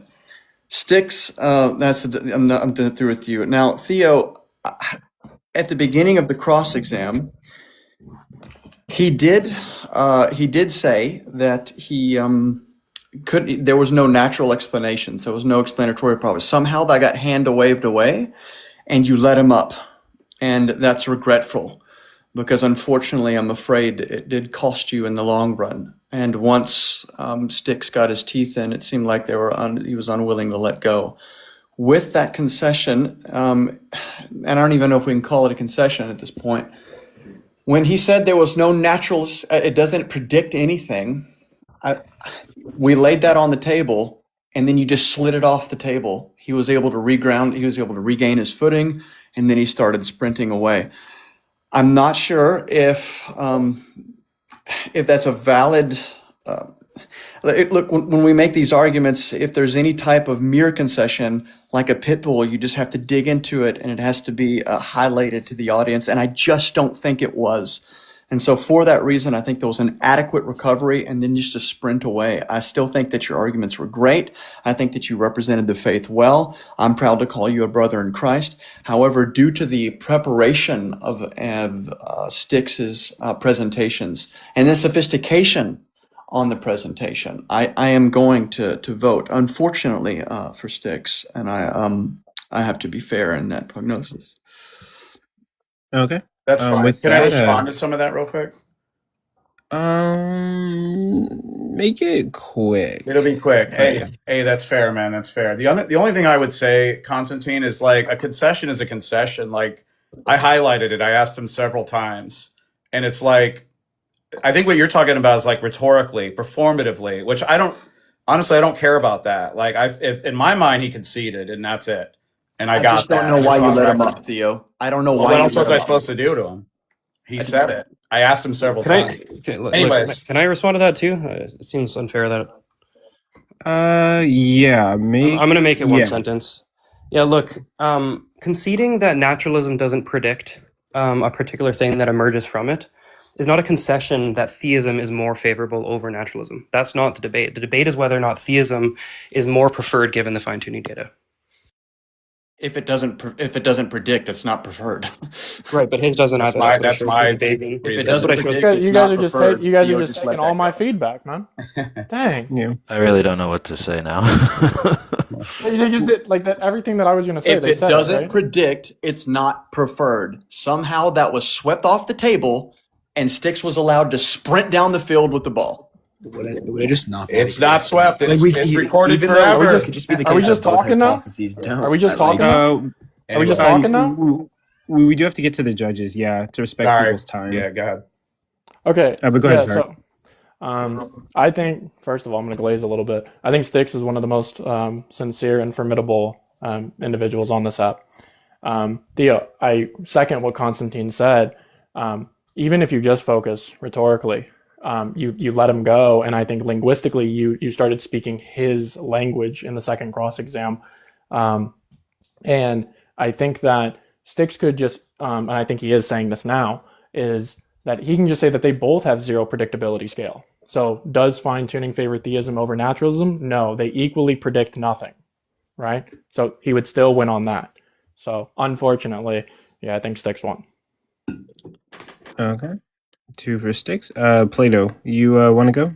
Yeah, I guess it'll be quick because Styx and Shark basically said the main thing that I focused on, which was the predictability of naturalism or its predictive power. So if I had to just add to it, I would say something that I think Constantine said. It sort of felt one-sided at a certain point where it felt like Styx was just explaining things. Theo was quiet, which is, there's nothing wrong with that, but the sense that I didn't see him fight back much in the questioning, he didn't give much feedback, and then I just kept hearing Styx talking over and over. From a performative standpoint, I think it shows dominance in the debate. So for those 2 reasons, the main reason I give it to Styx. Okay. Equality, what you got for us? Yeah, same thing. I will be brief. I think that, like the others on the panel, I agree with much of what, is it Constantine had said? And yeah, I would give it to Styx.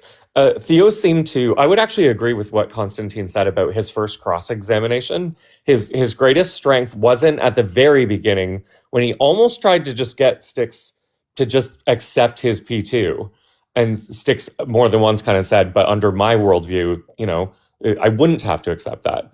But I would agree that as he went into that first cross-examination and he was focusing on what is not possible without a mind, I think he would have done better to continue down that line of thinking.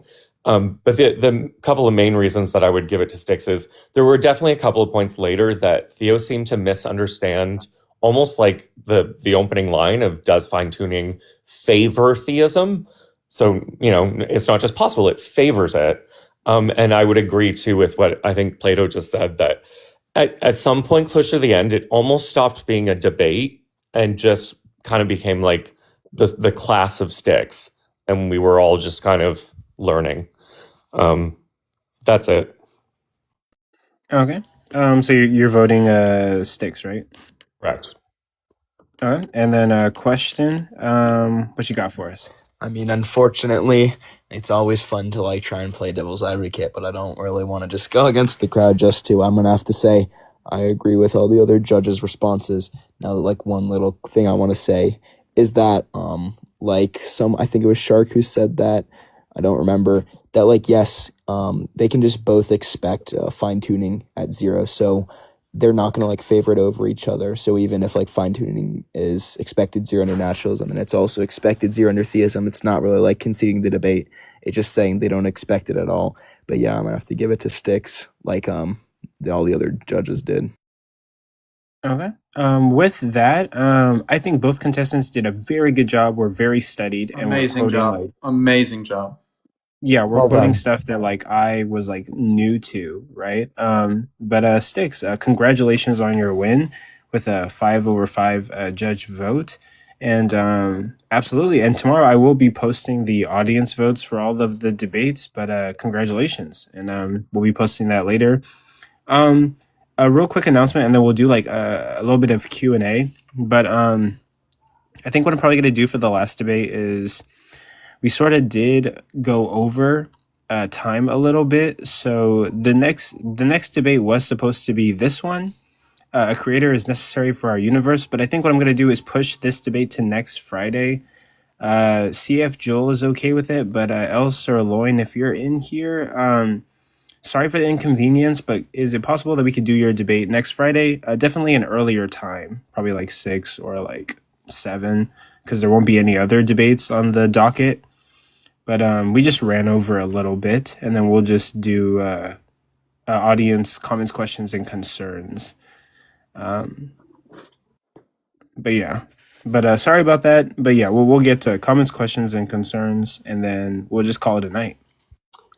While we're waiting for that, Theo, I just want to thank you so much. I don't know if I would have had the balls to schedule a formal debate for myself. So I appreciate you challenging me. You pushed me. I didn't know a lot of the stuff I debated, 3 weeks ago. And so you forced me to kind of step up my game and understand some things I hadn't before. And if anything, that's the best part of this. So appreciate it, buddy. Yeah, for sure, man. Likewise. Okay. And yeah, no, I think both of you did amazing. One of the top you guys were the top performers of the night. But with that, we'll get to audience comments, questions, concerns, and critiques, and then judges, if you have anything else for us, let us know. Otherwise, I'll drop you from the panel and we'll keep it moving. I get about 5 minutes if that's okay. It's super late here, but for the comments and critiques and all that stuff. Also, I bet Hatim would have voted the same as me. So, even though he left, I don't think it was too big of an issue. Yeah, but and Theosophical, if you have to go because it is late, that's totally fine. Okay, I mean, I'm open if anybody wanted to hop up or whatever. I'm not sure how you do that. Oh yeah, I guess we got 5-10 minutes, 5 minutes. But if you guys want to come up, ask any comments, questions, concerns, or critiques, feel free to. I'll bring Pokey there. Yeah, I can hear you. Go ahead. Well, I just wanted to congratulate the debaters. You guys did I think it was a very entertaining round. I think I learned the most from this debate than any other debate I've watched for sure.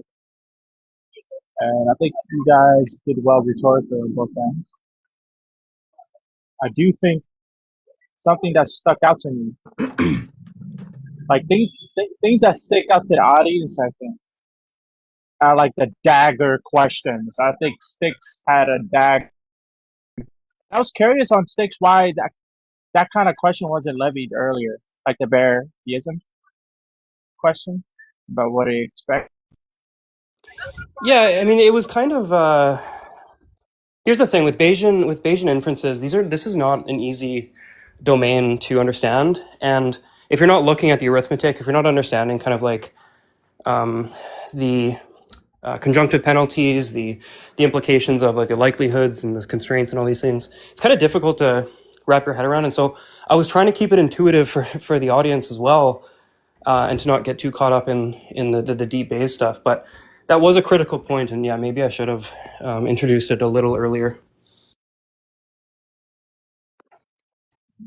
Because I felt like that was just a nail in the coffin. Like when you asked that, there was like 15 seconds of silence.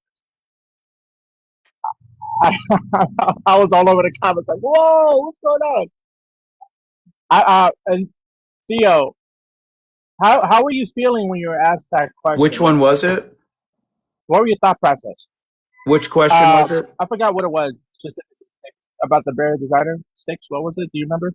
Well, the question that we kind of got stuck on was whether or not the bare design hypothesis entails a creator that would entail or create a universe like ours with life permitting conditions, or if the probability space is divided between, based on the not inequality, sorry, the indifference principle. I think as you asked it, I think I remember what you asked. It was something like, why is it expected under bare theism that you would see a world like ours? Is that the question? Okay. I was trying to I think I was just trying to parse out what he was getting at and trying to parse out like everything I said, because usually a lot of times that's sort of what ends up happening is everything is construed as like bare theism versus naturalism. And I'm kind of like, I'm not settled on that. And like I try to prepare for that sort of thing, and I'm still not settled on it. It's definitely something I'm thinking about, but I'm like, it seems more of a technical point. And I don't know. Those things don't really, I don't know.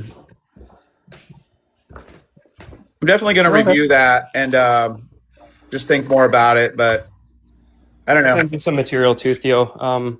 Detroyer is I believe the person who at least formulated this in this space, and his formulation is, once you study that a little bit, you can kind of understand where I'm coming from. Right on. I think maybe you misjudged your question, Theo, where you thought it was like a nail in the coffin concession when you asked, does it predict it? And you said no.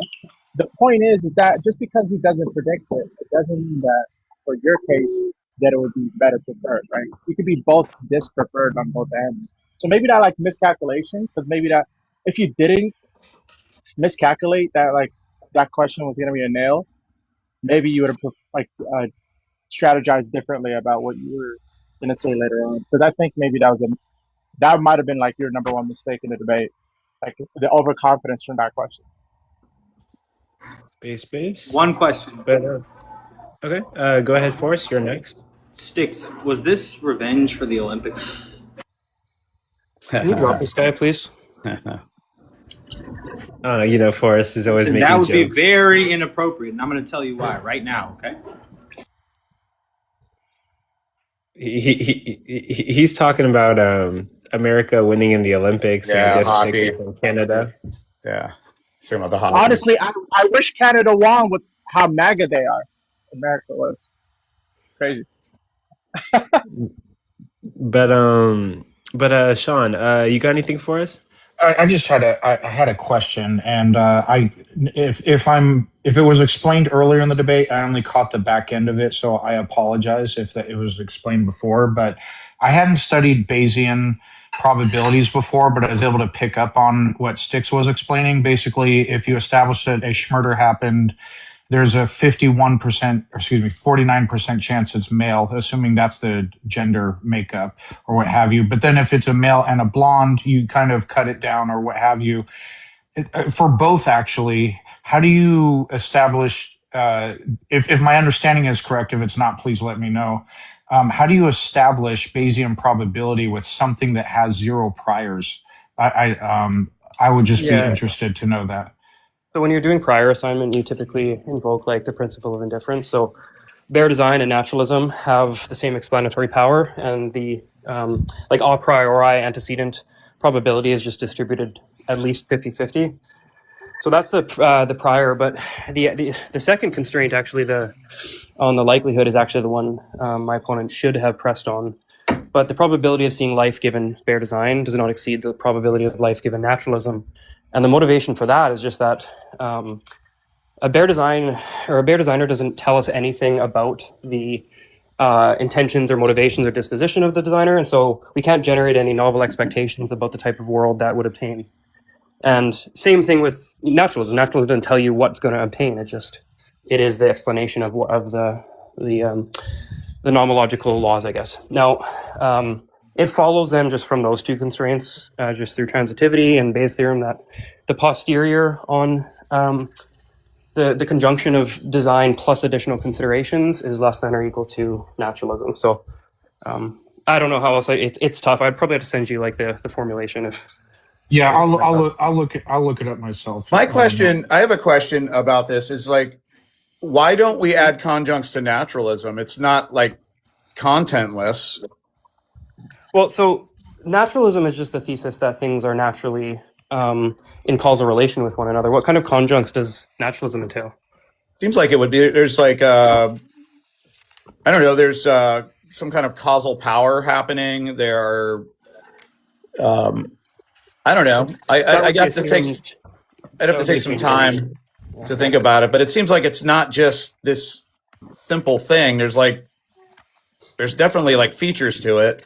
Here's the thing. Even if that contention were levied, I could just change the formulation and say that naturalism and supernaturalism, or like supernaturalism has a less than or equal to probability compared to naturalism, and then we're kind of on the same priors. Naturalism, to me, I kind of defined it in the beginning, is just defined as like natural causal relation with natural things. So I don't know what kind of conjunct we would add to lower the prior on the particular notion of naturalism I held. Yeah, I don't know. It seems like there would be something there. I'd have to think about it more. But. Okay. And with that, I think Sui will be probably like our last guest, I guess, or yeah. Oh, yes. You said earlier that the presence of a bear or some sort of intelligent designer doesn't tell us anything about why the entity would design the universe in such a way. How is intelligent designer being defined? Or that question was for me?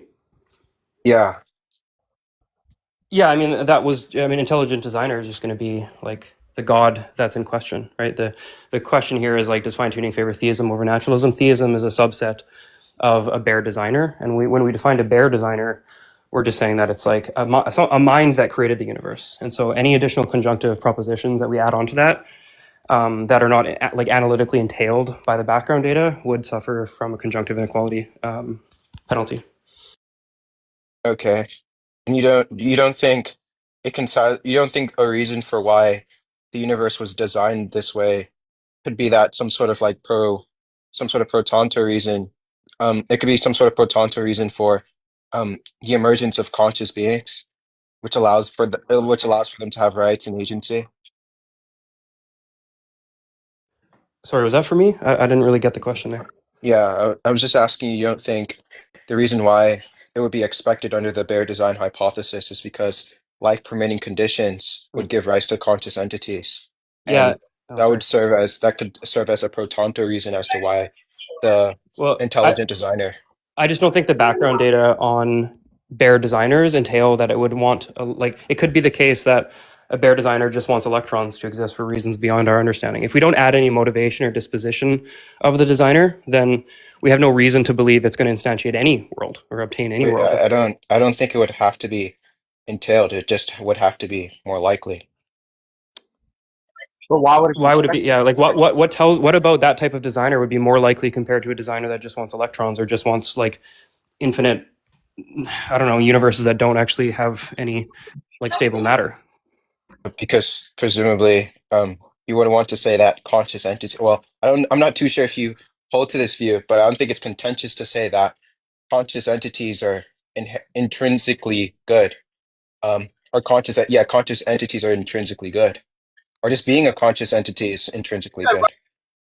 I don't think I have any motivation to believe that all possible designers in that modal space are good or would want to be good or want to instantiate. You don't need all there. I think you would just need one. Now, why would you need all?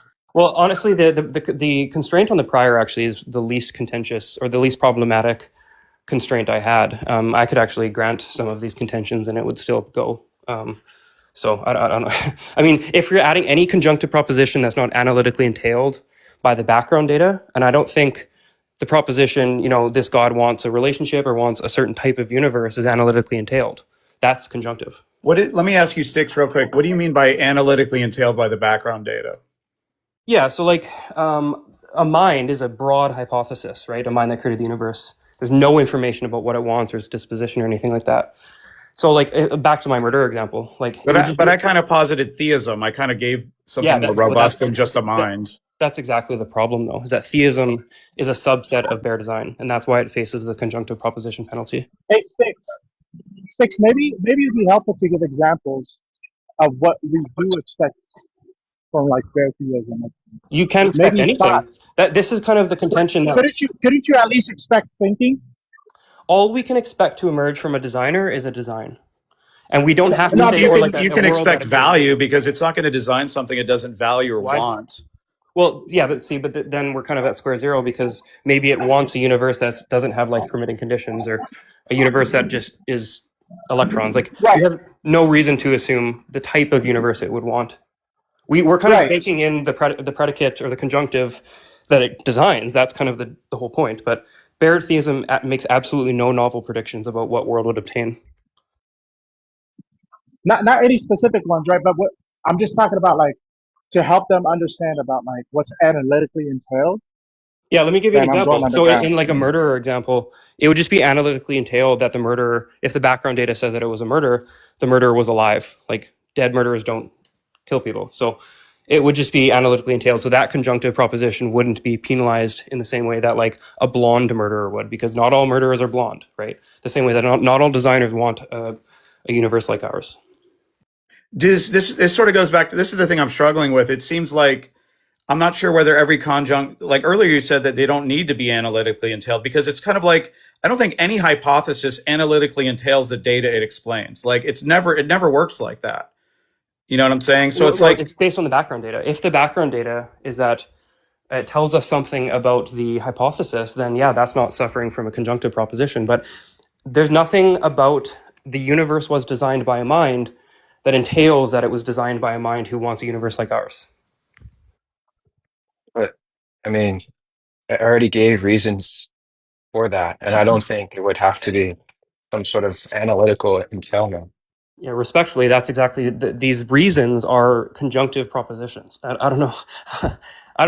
It's difficult to say this.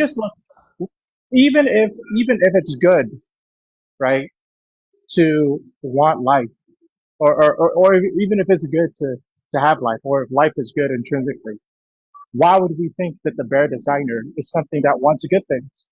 Presumably, the bare designer is a good thing. Well, it's baked in. It's baked into that of the bare. Wait. It's not a conjunction because it's baked into that of the designer that it is the kind of thing that it's all good. How is that baked in?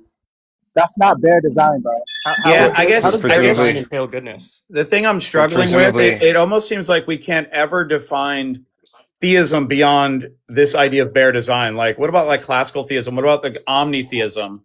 Like, we can't ever bring that to the table with these constraints. They seem artificial to me. That's what I struggle with. They seem artificial until you look at the arithmetic. I don't know. I think you guys are actually wrestling with the wrong constraint here, to be honest. But I'll send you the arithmetic, Theo, and I'll send you, if I can, Friction Substack.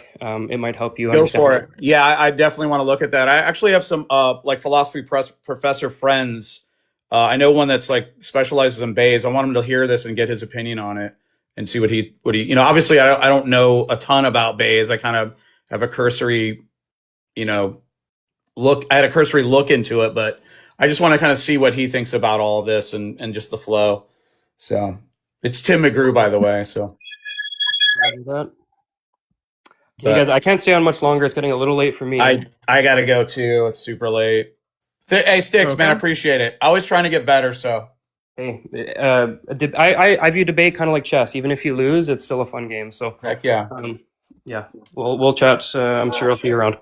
Yep. All right, guys. Have a good night. I'm gonna peace out, Coco. Okay, absolutely.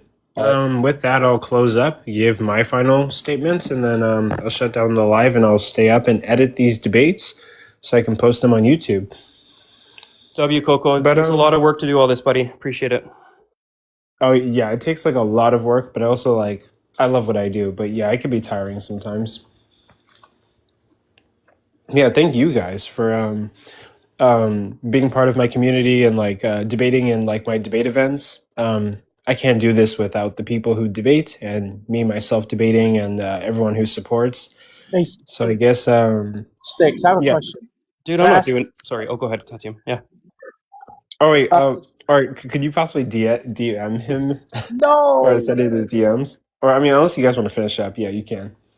Okay, 30 seconds. I just wanted to see if deism and bare designer are the same. Pretty much. I don't really see much difference. It'd be based on the person arguing for it that would want to define differences. But Coco, I'm never doing this again. This shit's too stressful. Really, did I? You did a great job, though. You did good. Great job.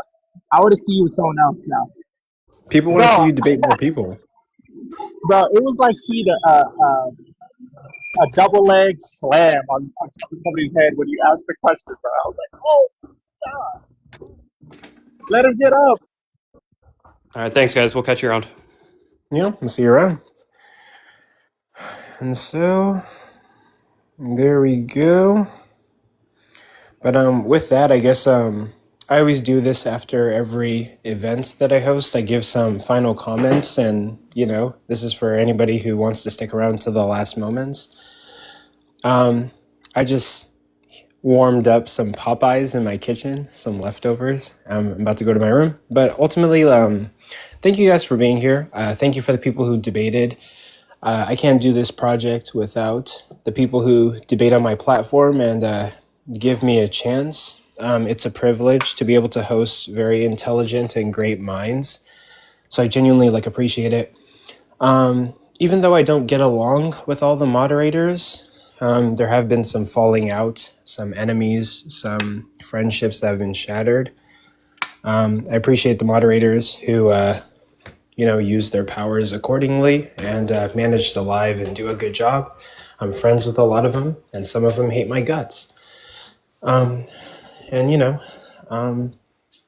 this is an honor. Thank you for all the gifts. Thank you for all the shares. Thank you for all the likes and the screen taps. It helps to boost the live. And yeah, ultimately, I want to do this for a living, but that's kind of like a wild dream. That's wildly kind of impossible. Only a few people get to do this, right? Like Deconstruction Justin, Ian. I mean, those guys are the greats. They're very intelligent, amazing at what they do. I hope that I get to do that too. I want to be a debater. I want to be one of the greatest debaters, one of the greatest debate live hosts. And I want to make content, do it for a living, do something that I love for a living. I enjoy this. I spend hours editing, hours making promo videos, hours collaborating with other content creators and atheist and Christian debaters on TikTok. And there are a lot of people who are on the come up who don't really get this, right? So I'm very grateful that I have so many views. I have so many people supporting me. Not everybody has access to this. You guys chose to be here tonight. You could have been anywhere. And I love everybody in my community. I am super grateful that you guys gave me a chance, that you guys actually like what I do. And please feel free to tell me if I'm doing anything wrong, if I'm fucking up anywhere. I want to be one of the greats. I want to be I want to be like one of the names that people remember, right? Like, hey, you know, remember that guy on TikTok? He held the best debates and he was one of the best debaters. So all of this is awesome. Interacting with all of you, working with all of you, hosting these debates, having these events. This is awesome. I want to do this.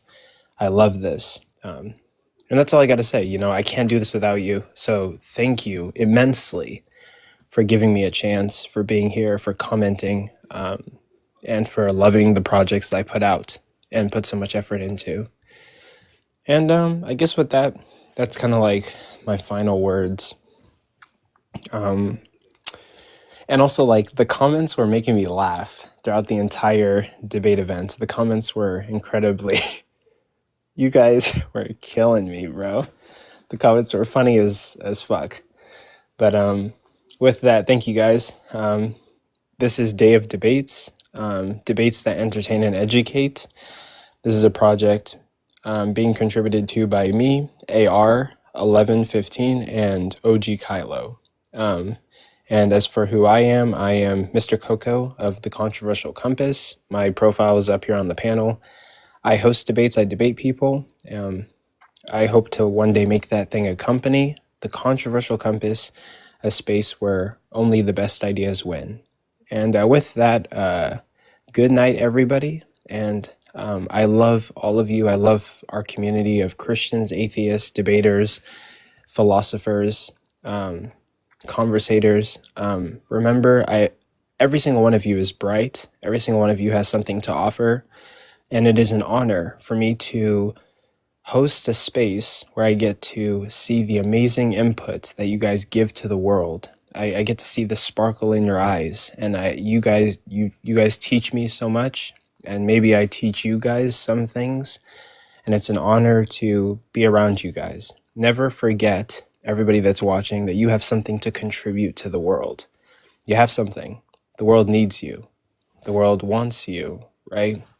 You are very important. Your contributions are very important, and the world is beautiful because it's a melting pot of different ideas, cultures, and ideas and lifestyles. So do your best to be yourself, and we need you. We need your ideas. We need your originality, your authenticity. So thank you for supporting me. And with that, I'm going to close out the live. So thank you guys. I hope you guys have a good night, and you might see me around. I'm going to be in other people's live streams, and I'm going to edit this live and get the videos out as quickly as possible. Thank you, and I love all of you guys. Thanks.